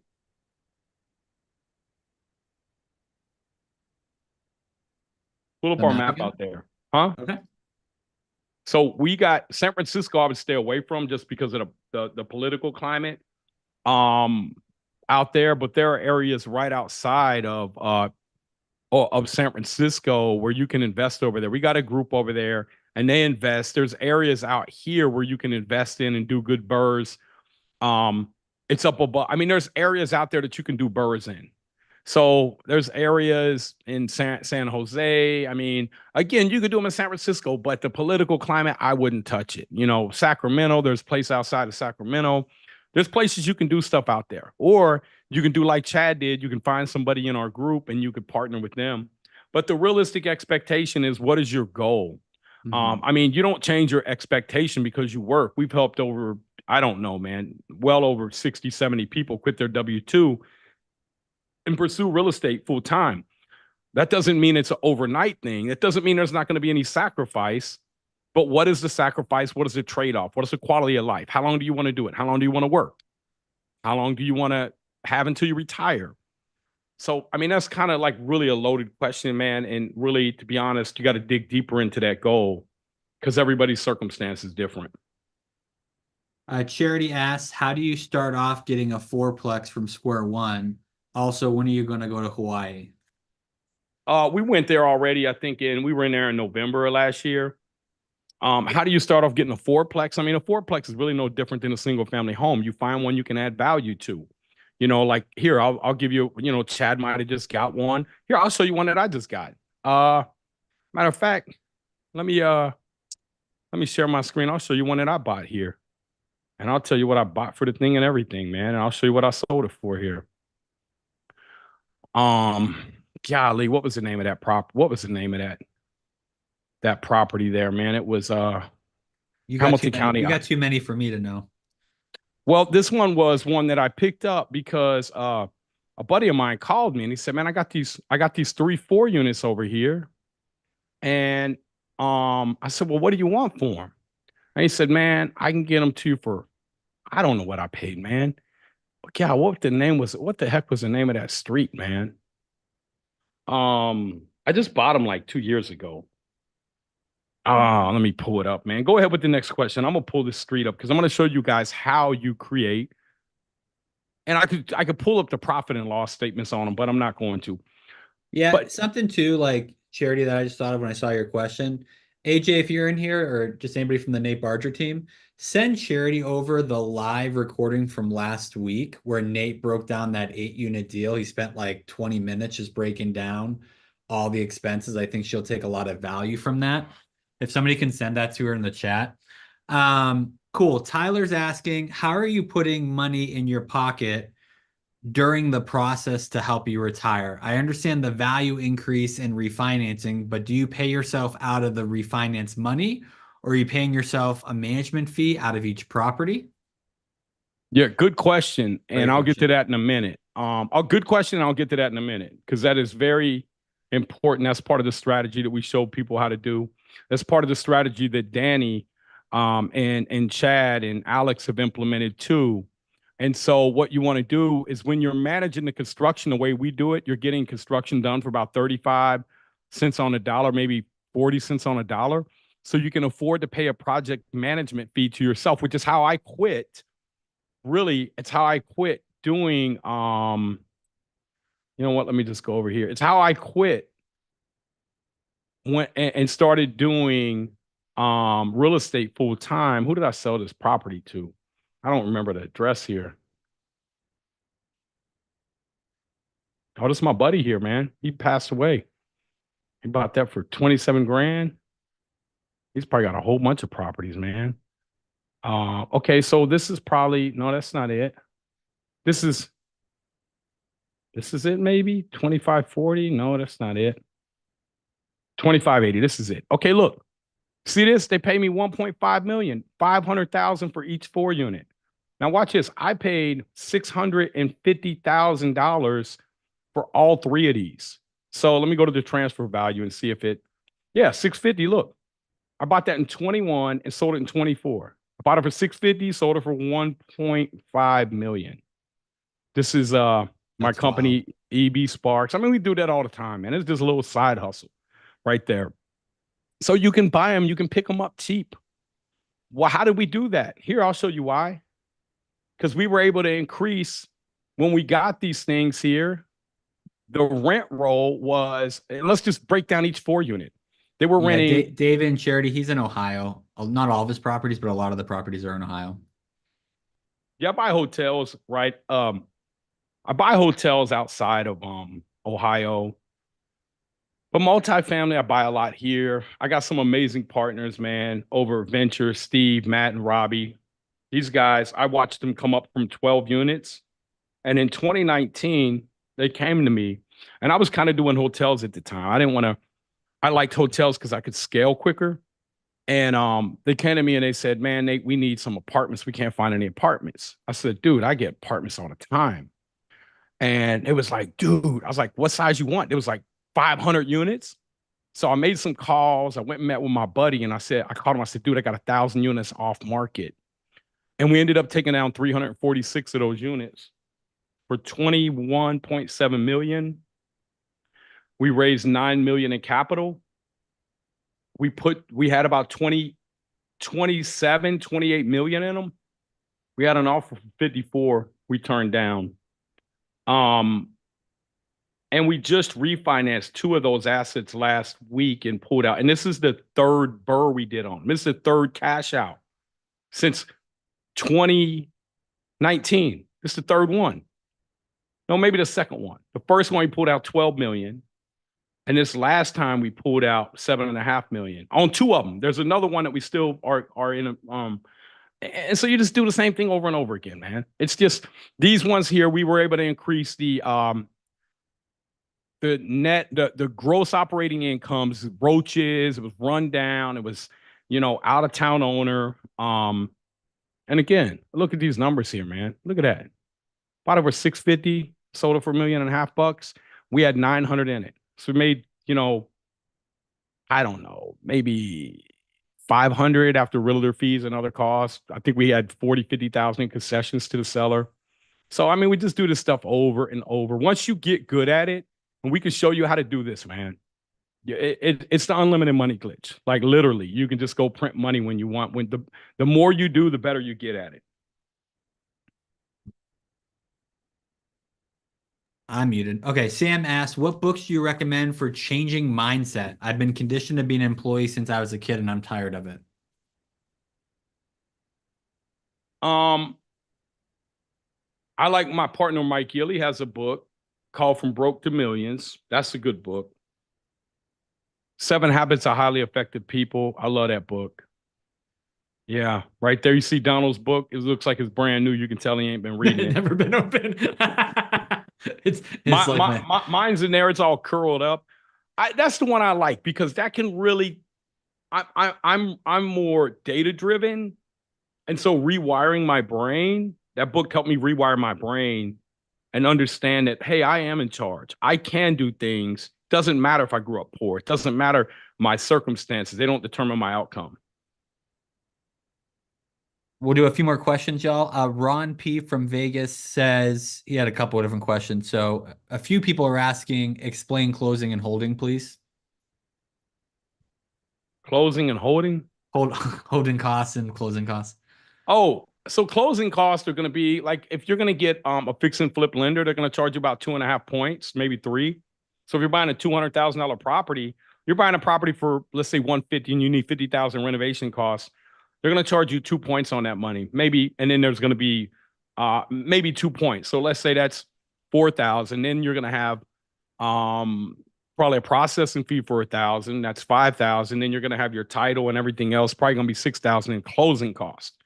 Holding costs are things that are not associated with the renter, because this is why you're renovating the property. While you're renovating the property, you're going to need gas and electric on in there. You're going to have to pay the taxes. You're going to have to pay the insurance. You got to make sure you're very detailed and that you put all that together. Now, the good thing is if you know how to lay it out properly, you can put that in as part of your project cost when you go to your lender. Chad, you know that, right? Chad? Avilia?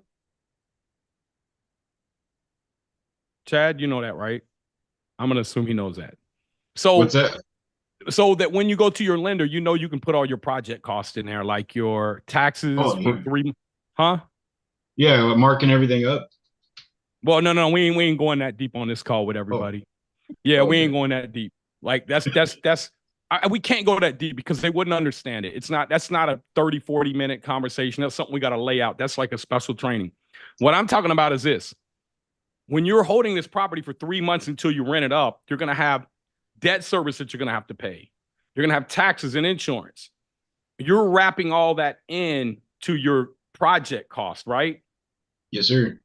So that's not Yeah, money I that you mean- have to pay every month. That's money that you get to draw down on every month. That's part of your project cost.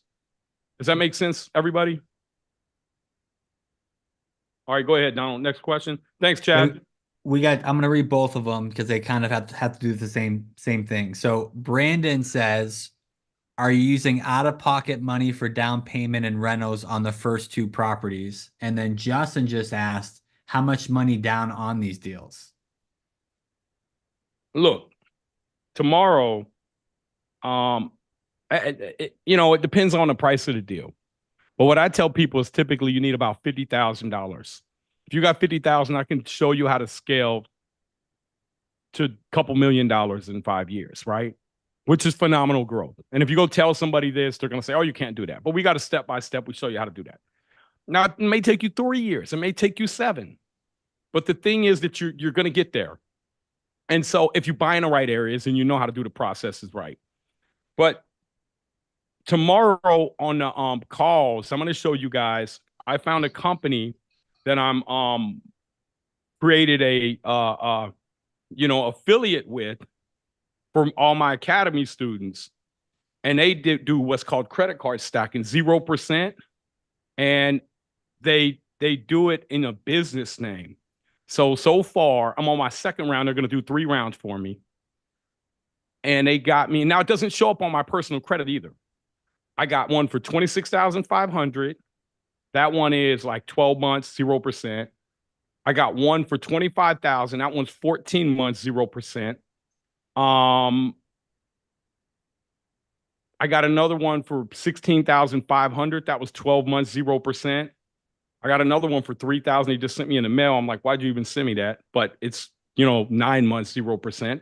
Oh, I got another one, 15 grand, 12 months, 0%. And I got to go to Truist tomorrow because they said, oh, they rejected you. You got to come in person and fill out an app. But they said they'll probably give me 25 grand.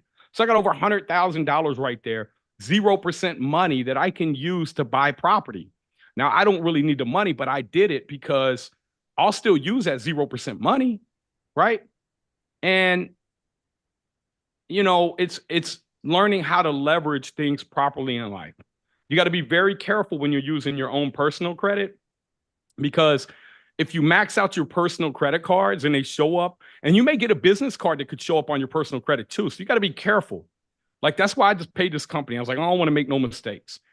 And tomorrow they're going to be on the coaching call with me. I'm going to introduce everybody to them. So if you're in our private group, get in there. That'll be at 2:00 tomorrow. And she has a discount for us too. But you can take them cards, and there's I think it's called ePlastic. You take and you can put the information in, and you can send the money to the title company. It looks like a wire coming in. So it looks like funds coming. I mean, you can literally use it to fund your down payment on some of this stuff. There's all kinds of ways too. It's like Chad said. Chad has money, doesn't have time, right? Danny's boots on the ground. Find the right people to partner with. Bring the right skill set. So you don't need money. You need skill set. Like Chad said, Danny don't bring no money, but he works his butt off, and he hits and he's responsible for the budget. He's responsible for walking the properties, managing the crews. Find out what your skill set is. We all have different skill sets. If you're not a person that likes to sit at your desk every day, don't make that your job, because you may do it, but you're not going to enjoy it. Find what you really love about it. And then if you have to partner, find somebody who complements you. All right, so we have Gisela who says, I need to use a non-recourse loan because I want to use my funds for my IRA.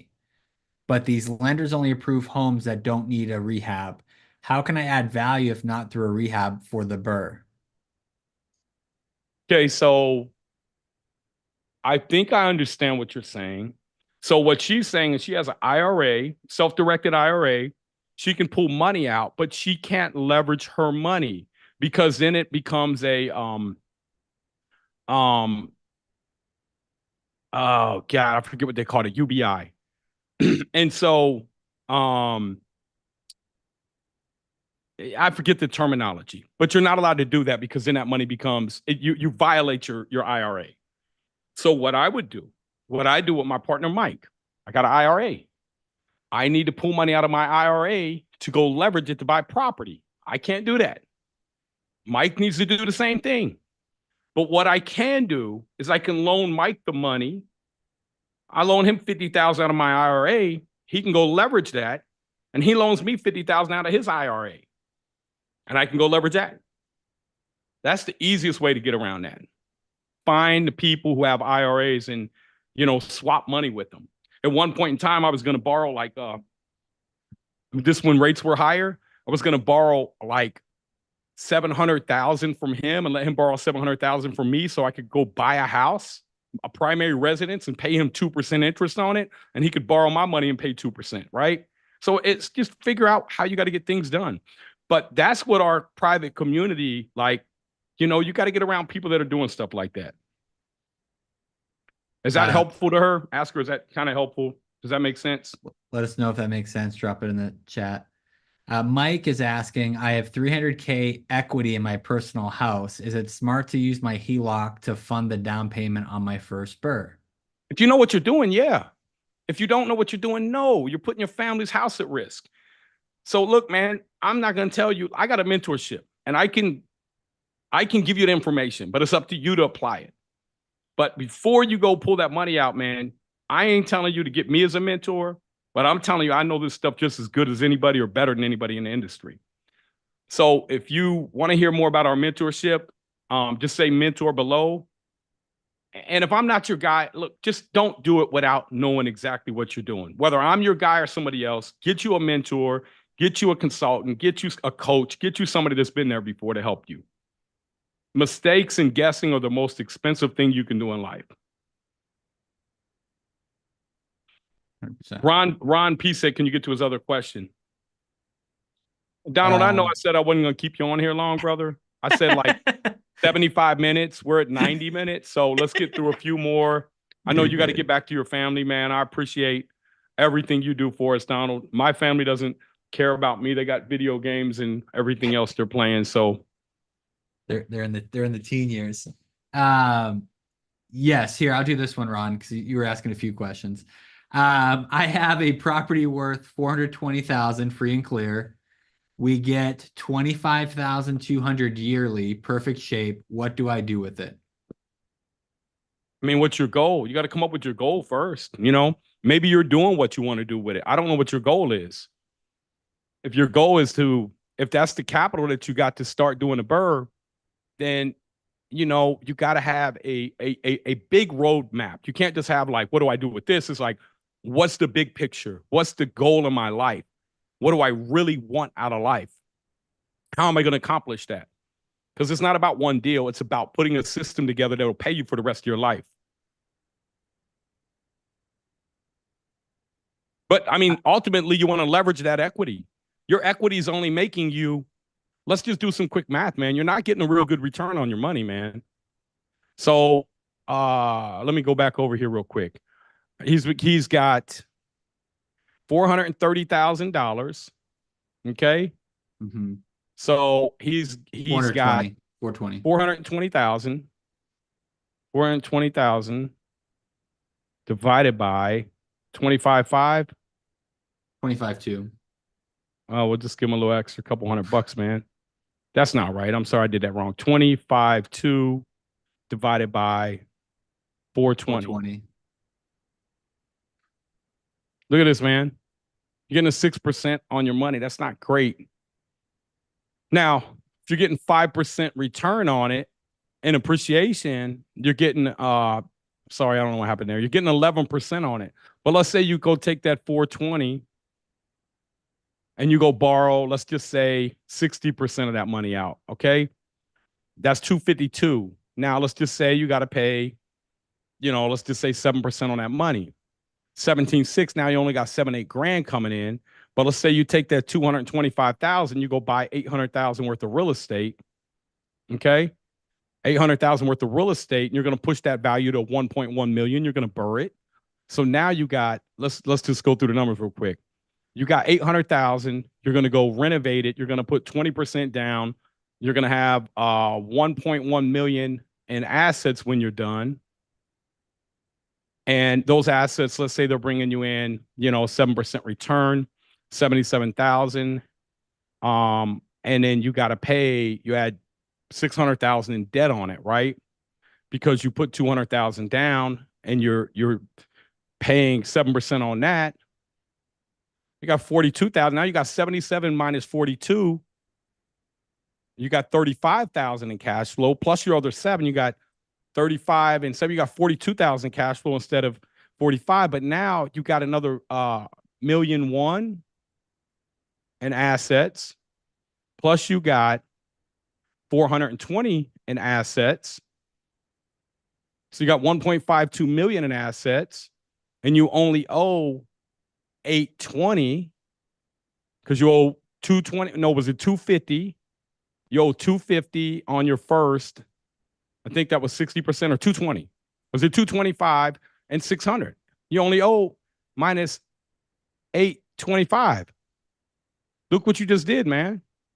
You just grew your net worth by $700,000. But even better, now you got $1.5 million in assets. We ain't even gonna get into the tax advantages. And let's say this is going up 5% a year. Sounds like you're in a pretty good market. You're making an extra 75,000 appreciation as the dollar declines. Look, you got to understand how to do this stuff, man. If you guys want to know how to do this stuff, lay it out step by step. Like Chad said, man, just get on a call to see if our mentorship is a good fit for you, man. Don't play around in life, man. Life is too short. Let's get out here and get this money.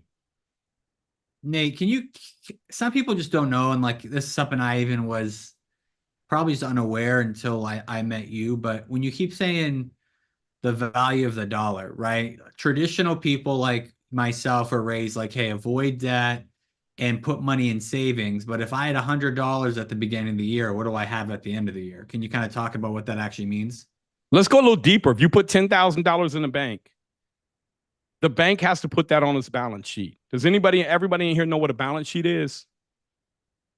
Okay, where does that go on the Fed? Where does that go on the bank's balance sheet? Does that become an asset for them or a liability?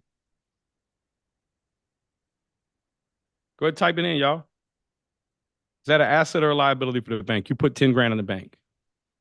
Jeremy says asset. What else? Everybody else comment? It's a liability. Becomes a liability for the bank. Your money is a liability to the bank. A liability is defined as something that you owe somebody. The bank then gives you 4% on your money market account. So now you're making, next year you're going to have 10,400, right? You guys understand you got 10,400. If we had 6% inflation, what's your 10,400 really worth?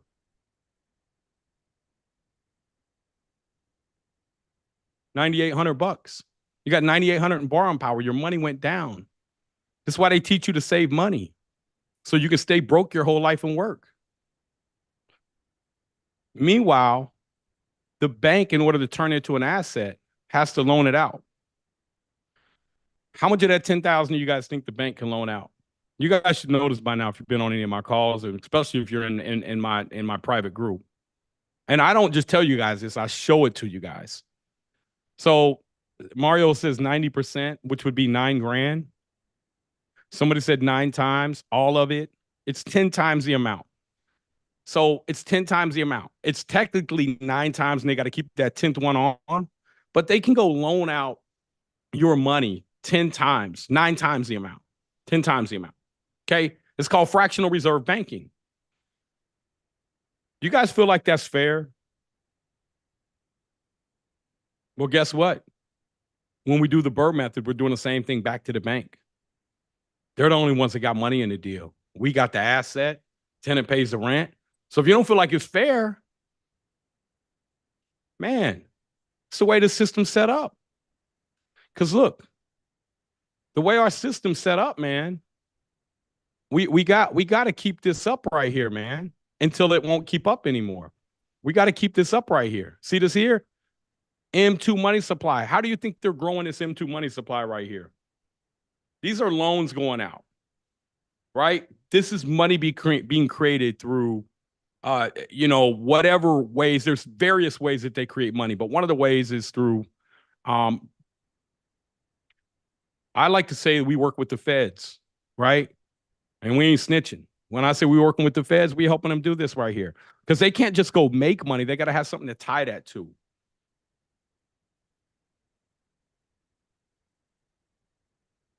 Ron, does that make sense at all? So if the bank's doing that to the public, when we do the Burr method, we're doing the same thing back to the bank. So don't say it's not fair and you don't like that they're doing that. And then you can do it too. But then when you can do it, you say, oh, it's too risky. No, it's not. Understand what the risk is. Identify what the risk is and let's mitigate that.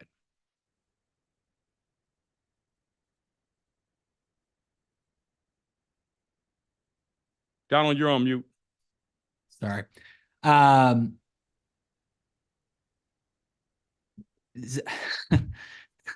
been avoiding this one, Zachariah, but we'll have Nate hit this real quick. Because this could be a rabbit hole and we're supposed to end in like the next 2 questions. As quickly as possible, Nate will answer. Nate, would you elaborate more on, with the dollar decreasing, what's your opinion on how this will affect the housing market for people doing the Burr method? Well, the housing values will continue to go up. As the value of the dollar goes down, they got to print more of it. As they print more of it, it becomes worth less. And then if you start to look, and now you got to buy in the right areas too, because if you buy in the wrong areas, you could get caught in a trap. So you got to understand where the jobs are coming, what kind of jobs, what kind of multipliers these jobs have on them. You got to go in and you really, man, you got to go do a deep dive, man. And you were right, Donald. It is a rabbit hole, but I'm going to show you guys, like, we pull data. So like this data here, man, like, we put up Scott County, and it's going to make me sign back in here. But go ahead and ask the next question, and I'm going to pull this up and show him, okay? You got to pull data, brother. We forecast data. We don't just guess at data. We want to see what's coming. We want to know what's coming, okay? So go ahead. I got to get my activation code here. Yeah, Joe asked earlier, he goes, how do you find that many deals when he's talking about the 30-year plan or the 30 property plan?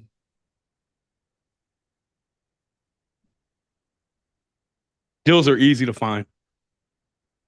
We show you guys how to do that, man. I mean, there's software we can go find out everybody that's delinquent on taxes, find tired landlords. I mean, there's just so much. There's so many easy ways to find these deals, man. The deals aren't hard to find if you know how to do it. But that's something that we really teach on like every week. We have hold classes for people to go out and find deals. So that's a rabbit hole there too, because I could pull up and show you guys that real quick, but that's not going to be real quick. But so we'll go list over here, and then we're going to go to annual rent growth, right? Who's got the highest annual rent growth? I don't want to go to submarkets. Let me just go to markets here. Go ahead, keep asking your questions, man. Okay. Annual rent growth. Let's see. Where is the annual rent growth? Hinesville, Georgia. Okay, let's go see what Hinesville, Georgia looks like. 2.4% median household growth. Population's dropping by 1.1. Job growth 0.4. This thing here, this negative population growth, I have to see what's going on. That's a red flag there. And let's go to the areas that are really growing though, if I want to look at that. Okay, let's get rid of Canada. Like this right here, the areas that are growing, population growing 1% a year is crazy. 1.6, 1.5. So you got Ogden, Utah. Look at this here. Ogden, Utah. Let's see here. 3.9% median household growth. Median income is already at 99 grand. Population growth 1.5. Job growth 2.5. These numbers are off the charts right here. So let's go and look and see what's happened over there in Ogden, Utah. We could go do a deeper dive into Ogden. Let me go pull a market report and look at this. Go ahead, Donald. Keep going. Jamal's asking, how should I start investing? Should I start with a fixer-upper homes before you build on land like a duplex? What's best to start out with? Yeah, man, you don't want to build, man. Building is a bear. Like anything can go wrong. You don't want to do that, man. You want to do the Burr method. You want to buy existing assets. You don't want to have to go learn all that other stuff. You want to buy stuff that you can get turned around quick. So look here. Look at all these in blue. You got almost 750 units coming online. They're going to get absorbed. The orange is the absorb. So all these are going to get absorbed into the market. Then in 27, you're going to start to have some more units that are coming online. What does this mean long term for your stabilized vacancy? So you see that stabilized vacancy is going to absorb those units right here. That's when them 700 are coming on, and it's going to absorb them. But those 700 units that they're building are going to be high, cost a lot of money. And look at this, they're all going to be studios. A big portion of them are going to be studios. That's what builders are building now. So it puts us in a great spot as people who do the Burr when we have people that are building brand new units, because that's pushing the value of our properties up. We could dig into why this is growing. We could go down here and read about their economy. I mean, there's so much data out here that you can look at. Cap rates are pretty stable. They're going to continue to climb until 25, and they're going to start dropping. Look at this. They were trading at a 3.5 cap, a 4 cap, which, go ahead, Donald. Next question. Yeah, Justin, you've been faithfully on the Zoom like the entire time with your video on, and you asked a question earlier of like, how do you get started? So I'm gonna like break my own rule and unmute you for a second, but like, what do you mean, how do you get started? Like, what's your question? I muted you. Try again. There you go. I was basically like wondering, like, what's up, Justin? How you doing today, brother? I'm good, brother. Yourself? Man, I'm doing amazing, man. I was basically wondering, like, because I this is my first Zoom. I talked to somebody earlier today, and you know, what I mean, I'm trying to get involved in all this stuff, but I was wondering more about how much money we would need to put aside to start doing these deals. It's not really money, or credit or something. It's skill. It's really skill, Justin. There's a lot of people that have money. There's a lot of people that have credit. There's a lot of people that have tax returns. There's very few people that know how to do what we teach. And when you know how to do this, you can go partner with people and you can take equity in the deals. They can put the money up. There's a lot of people out here that got money that don't have time. They don't have skills. They don't have time to hone their skills. They're focused on their W-2, which it may be good for them. They may be high income earners. And they want to invest in alternative investments, but they don't know how, or they don't have anybody to invest in.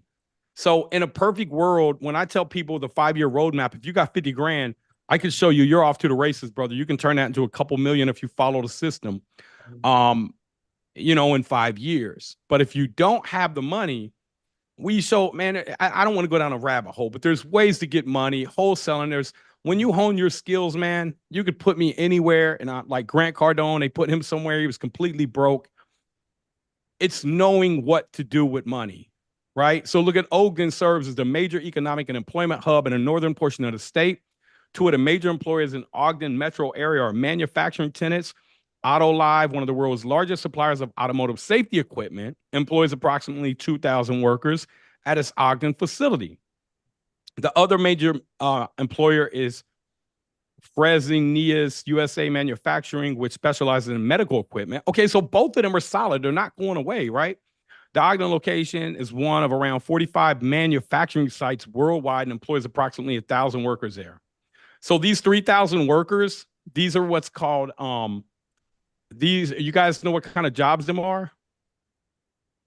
Them 3,000 have that's durable goods manufacturing. They have probably an 8.2 multiplier, meaning that's how many jobs they really produce, right?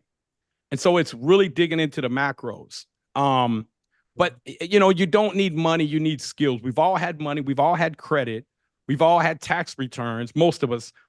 It really comes down to the skills and unlearning everything that you've learned since you were a kid, because we were trained to be workers in this economy. Now you got to train yourself to think like an entrepreneur would think. Does that make sense, brother? Yeah, totally makes sense. I was just baffled on like how to get started and stuff, but it's more about just finding your resources.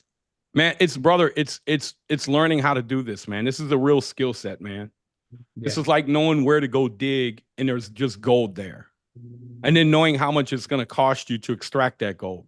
And then knowing that if I can run this gold at, $70 a ton, and I got to get 20 tons to get an ounce of gold, it's going to cost me $1,400 to run this tonnage, and I'm going to get an ounce of gold. An ounce of gold is $2,000, cost me $1,400. It's just knowing your numbers. It's no different than any other business, really. Yeah. It's just that this one here, when you do gold, if you want to make some more money, you know what you got to go do? You got to go dig. When you own enough property, you know what you do? Wait.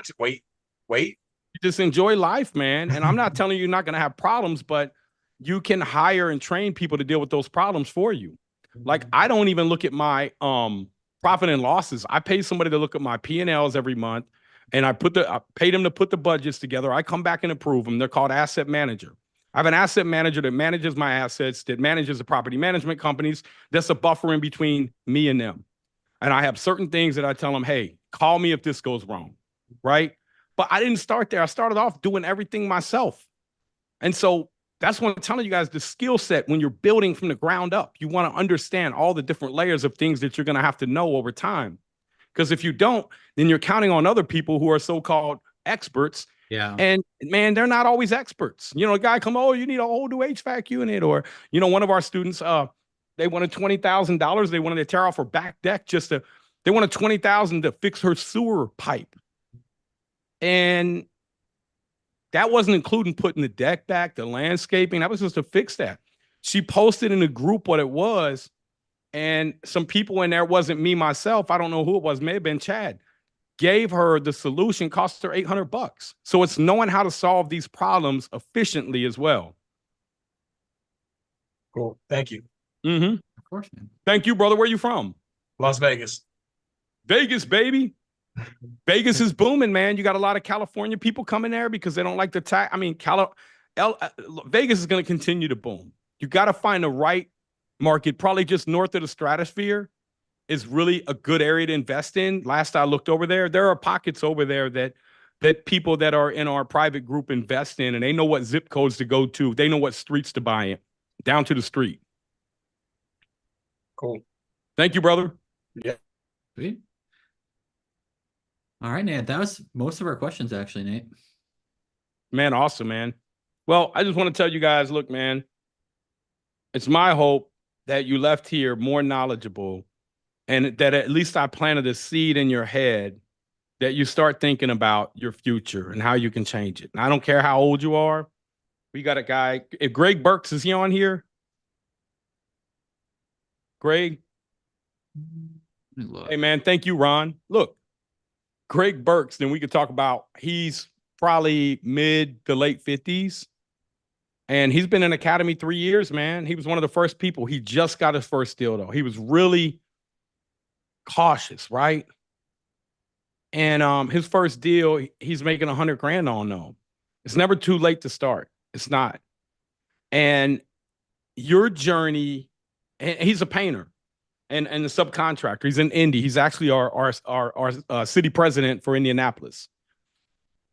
And it doesn't matter how long it takes you to get a deal. What matters is you do the process right. And once you get that first one, that second one will be easier. The first one is likely the hardest one to get. Once you get that first one, you'll see, oh man, this ain't that hard. And my son yesterday, you know what Caden said? Because he was talking about this deal he's doing. And people were talking about, well, how you do the construction part. And Caden said, he said the construction part's not hard. This is a 17-year-old. He said it's just really drywall and lumber and wire. He said, now, if you want to talk about something hard, he said, how did you develop an iPhone? All the little different parts in here. He said, now, that's hard. So you got to change your mind to think like, what's really hard? Like, is a sheet of drywall hard? How do you build this thing? And so when you make everything relative to like, wow, now that's hard to build an iPhone. If I said, hey, man, go build an iPhone, you'd be like, I don't know where to start. then don't let a house be hard. It's just some paint and wood and, there's nothing really hard about it. The hardest part is just getting the right knowledge and having a clear plan.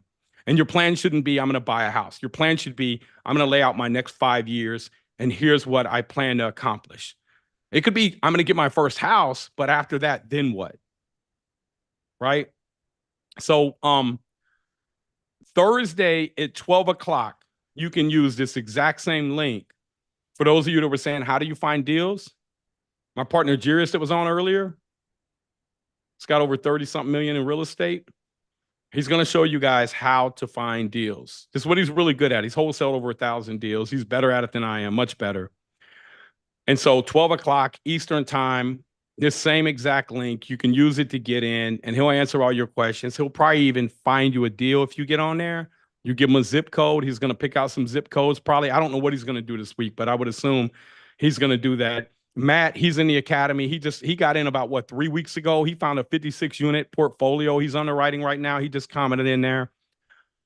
I mean, that portfolio, if he takes that down, he'll make $1 million off of it. So you're not as far away from being a millionaire as you think. It just takes getting around the right people, getting the right knowledge, knowing how to underwrite this stuff, knowing how to find the deals. And so I thank you guys all for tuning in, man. Tuesday, next Tuesday, we'll be back again. And, if any of you guys are interested in any free trainings that we got or mentorship, just say free training or mentorship below. And we'll, have somebody get a hold of you to get you what you guys need.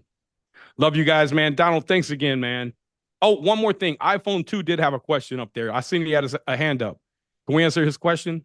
Sure. What you got, brother? How you doing, man? Hey, how you doing, man? Nice to see you. Nice to see you too, brother. Well, I've been listening. You just peel all the bones over there, all gold. I mean, well, the thing is, let me tell you this. A little bit of myself. I have the background of marketing and print shops and all that. That's my whole life. The graphics arts industry. But I've been flirting with the idea of real estate, especially in the commercial side. And I have this question. I'm focused on the Hispanic community and bilingual and everything. I'm in Portland, Oregon, by the way. And, this is not a very hot market here. But I see this phenomena, that most of my clients who owns construction companies, restaurants, landscaping, cleaning companies, right? I noticed that they're doing pretty good, but most of them, because of the legal status and everything, and they're not accredited investors, right? But they have a lot of money ready to invest. And I've been flirting with this idea, but I don't know how to put this together, right? Like a syndication. To put all this money of these people to work, and this is not something local, it's nationwide, that these people is afraid to invest. And I was thinking that it's only in the Hispanic community, but I'm not. And now I find out there's Russians, and there's a lot of people from other countries, which they have business owners for years, very successful. They have a lot of money, but they have it in the stupid bank, just over there. And they're not accredited investors. So is there anything that comes to your mind, any idea to invite these people to put the money to work? Maybe not a 200K to 3, but I can tell you that most of them, they have at least 50 to 100K ready to invest right away. So what is your experience though? Because if you're going to take people's money, you got to know really what you're doing, brother. Exactly. No, I'm not accredited. I don't have any experience. It's not about being accredited. If you're going to take somebody's money, you better know you're taking somebody's hard-earned money, brother. You better know how deals work. You better know how cap rates work. You better know how to add value. You got to know everything. And then what you're doing, you're talking about, you have to go through the SEC, Security and Exchange Commission. You have to register with them. You have to do a 506B or a Reg A. And I'm not giving you legal advice, okay? Giselle, listen to this too, because you're asking about other people's money as well. This is for you as well. Go ahead, Nate. Yeah. So look, guys, I want to be clear. I'm not giving you legal advice, but I do syndications. A 506B allows you to raise money from non-accredited investors. There are stipulations, there are dollar amounts. A 506C allows you to raise from accredited investors. Accredited investors is somebody who has a net worth outside of their primary residence of over $1 million. And I believe they may have changed it with inflation, but they had to have or have $250,000 a year in income. So that is something that, like, I don't really teach people that. I got a mastermind I'm coming out with, but I like to show people how to become a millionaire first. And then I'll show you how to do that and become a billionaire. Like, but that's a whole different level. You got to have subscription agreements. You got to have, it's what's called blue sky laws. There's a lot of regulation behind that. You got to put together a PPM, which is a private placement memorandum. That's a deeper level. If you really want to learn how to do that, my partner, Mike Ely, teaches that. He's had, I think Tim Vest, one of his first students, started with 0 properties. He's got over 1,000 units now in 24 or 30 months. You can be highly successful in that, but you got to really know what you're doing, brother. Yeah, and actually, I don't know if you know this guy that like 2 or 3 years ago, he's been developing this app. The app actually is called 506B. I don't know, and he's becoming very successful with the app. I don't know how he's doing it through an app. So you just pay like a monthly fee, and then you create your own group to create a syndication process. He has all the contracts and everything. So, and that way it's pretty cool because you can start even investing from 20K, right? So I haven't followed this year actually the process with this guy. A couple of years ago, I went with Multifamily Mindset, the course. So it was like my crash intro, all these topics. But then I see you like a couple of days ago in one of the TikTok videos with talking with your son. And I love the way you explain. I love the way everything about you. And actually tomorrow we have this call. Someone's going to call me from your team. Yes, actually, I like to talk to you face to face to tell you about, I know minimum 50 customers directly. They're willing to invest right away. Okay. But I don't know. I know that I don't have problems with SEC lawyers and all that authority because I don't know the knowledge, but maybe someone in your group, someone can take advantage of all these people. This is ready to invest. All they need is someone to explain it, how the money is going to work, right? And that'll be good for you, like the mastermind. Like right. For here, what I teach people, I'm laser focused with people, and like the people that get in my mentorship, I want to take them to become a multimillionaire first. Now, Okay. I said once I get enough people that are multimillionaires, many of them want a mastermind. I'm going to do that, and that'll show you all that, and that'll be more of a done with you. And that'll be an area like that's by application only. Like we got to vet everybody in there. They got to have like some level of expertise. And if your strength is raising money, and then somebody else's strength is finding deals, and somebody else's strength is Construction, renovation. Underwriting. Or managing, then you partner up with these people, right? We literally just got one of our students that 14 months ago, she got in. And she'll be, Michelle, she'll be up to about 70 units here within probably 15, 16 months. She did it by partnering with other people in the academy, right? And so you got to get around the right people. But with the call tomorrow, I just want to be clear. That's going to be what we talked about tonight. I don't teach people how to, I want to keep people laser focused, because if I start showing, I don't even show people the deals that I do, because if I did, then my students will be, oh, I want to do a big deal. It's like, no, you're not ready. Please follow the path that I got for you. Yeah. And so, a lot of times, man, I don't even tell people about the deals that I'm doing, because if I do, then they start to get distracted and say, I don't want to do what Nate's doing. I'm like, no, you don't need. You muted your mic. Yeah, it's going to get you ready for that. So, that's a whole different animal, and that is something that you need somebody more done with you. This is, this is for single family to help you, up to 4 units to help you scale to become a millionaire, brother. And we can help you do that. And out there where you're at, we got people out there in Oregon that are doing it. You know, the ADUs, the additional dwelling units. You can create value doing in properties out there. There's a lot of different strategies you can use on the West Coast too. No, me personally, I need help to become a millionaire first. Definitely, Yeah. that's what I love about this. I'm very conscious where I am. My customers, they are millionaires. I am not. I'm still. No. Wait. Don't say that. Don't say that. Say Okay. that you are a millionaire. You just haven't went and got your money yet, man. It's all starts in the mind, brother. Right. Yes, you're right. It all starts in your mind, brother. I'm telling you, man, the mind is so powerful. Like, don't ever say you don't have this, you don't have that. Say, hey, man, I'm just haven't went and got it yet. But it's out here, man. The money's out here. They're printing it. It's overflowing. The properties are appreciating. We may go through a downturn when properties pull back a little bit in value. I don't care about that. I'm holding long term.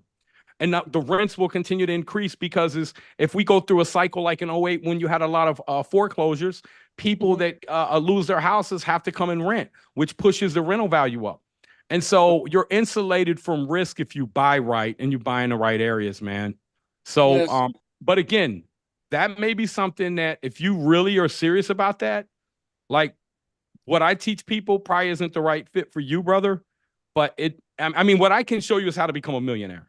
But if you are like, I want to learn how to do these bigger deals, I can hook you up with my partner and, he can, see if you're a good fit for what he teaches. No, I like to start from the beginning, from the making Yeah. little deals. Yeah, Yeah. and for a lot of y'all too, like, and Nate always says this as well, like, people get really excited about these big deals, right? They get excited about, and I know, what was your first name, sir? Luis. Luis. Guys, I didn't want to keep calling you. Hold on, let me tell you something real quick, guys. My son's all in on his property for 150. It's worth 280. So he got almost a double up on it. Okay. We just bought a property that we're going to be all in on 96 million. It's worth 120. So the margins for us aren't as great as when you're doing the smaller deals, but we're just doing bigger numbers. Right. So the smaller deals is where you can really build some real wealth. The bigger deals, when you buy them, it's about asset preservation and it's about tax incentives that you get. And that's why you buy the bigger deals a lot of times, because you're just dealing with bigger numbers, right? And the bigger deals do spin off cash flow. But when you're doing these small deals, the cash flow is not as important as the appreciation. Because would you rather have $500 in cash flow for 30 months, which is 60 grand, or would you rather have a property that is appreciating, that's 300,000 appreciating 5% a year? That property is worth 380, 370. You rather make 70,000 in equity or 30,000 in cash? If 30,000 cash is taxable. The 70,000 isn't. So it's about building wealth. Right. That's what we use the BRRRR strategy to build wealth, build net worth.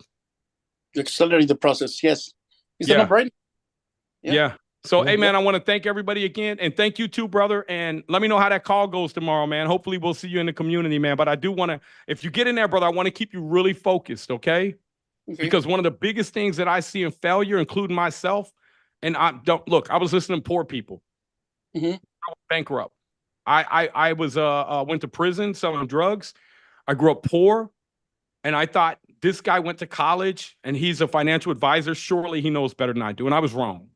And so he told me to diversify and do this and that. Nah, man. Next thing you know, I got a 56-acre junkyard. I got industrial buildings. I got a bar and grill. I mean, I'm all over the place. I didn't have a laser-like focus, and that's why I went bankrupt. To be honest with you, I was juggling too much at once. But if I would have stayed focused and done the one thing that I knew I was really good at, I wouldn't have went bankrupt. But I'm glad I did. I'm glad I did, because I never would have learned everything that I learned had I not hit that in my life. Awesome. And I probably wouldn't be here today talking to you guys. I definitely probably wouldn't be. So I'm glad I went through that so I can show you guys what to avoid. Because I'm telling you, man, the first thing when somebody says, hey, Nate, will you invest with me? I say, man, tell me about the deal.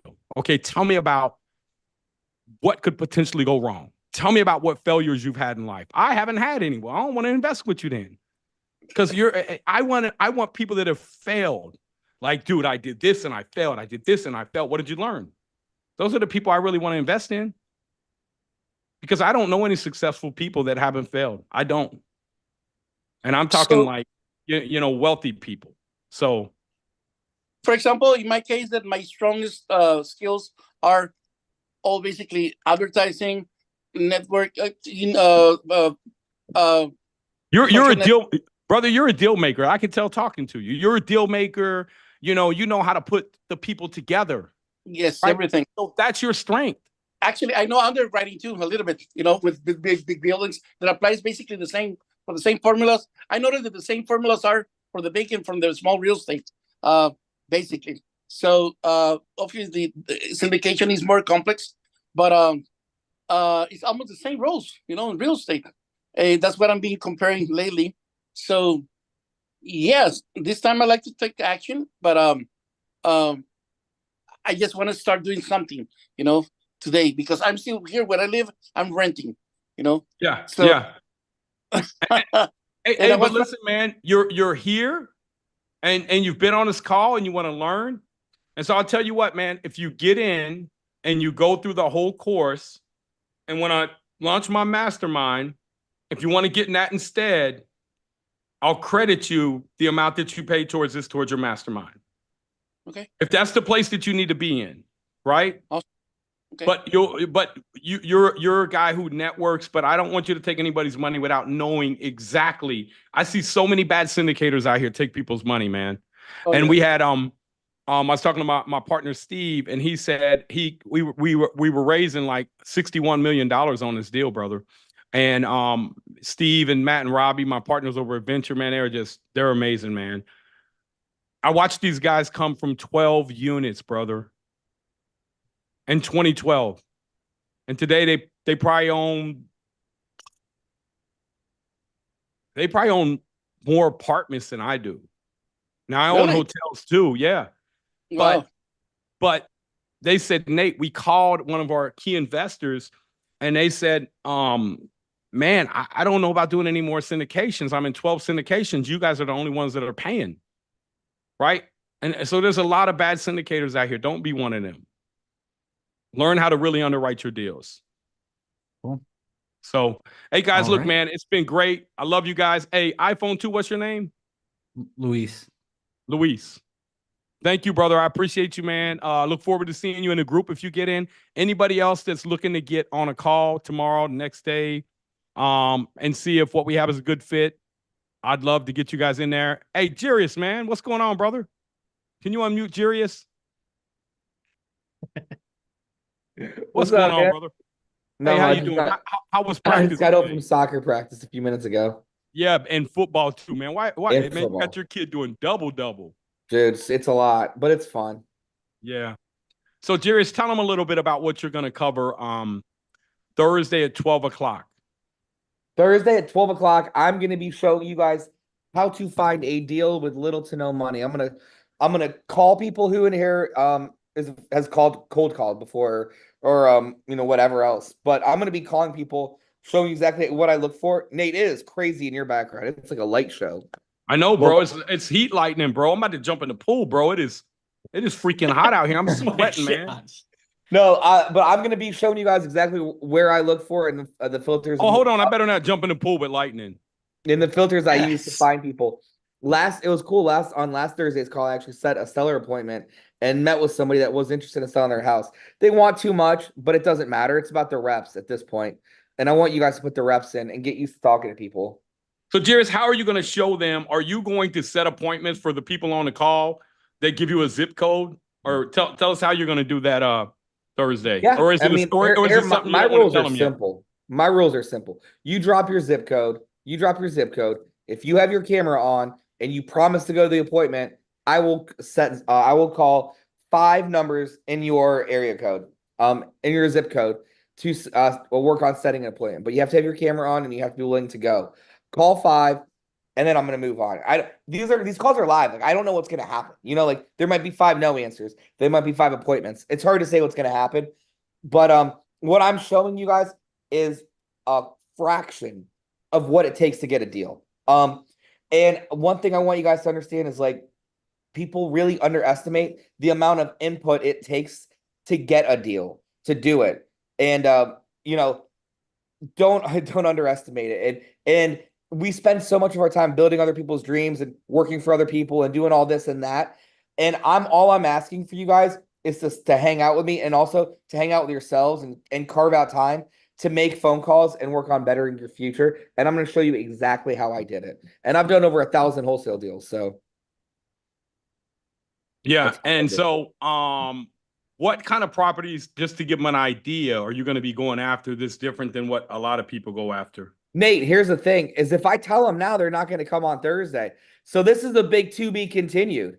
You guys just got to come Thursday at noon. Dun, That's dun, it. dun. That's it. Just come Thursday at noon. It's Cliffhanger. because I love you guys. That's why. Well, Donald, I told you we'd be done in 75 minutes. He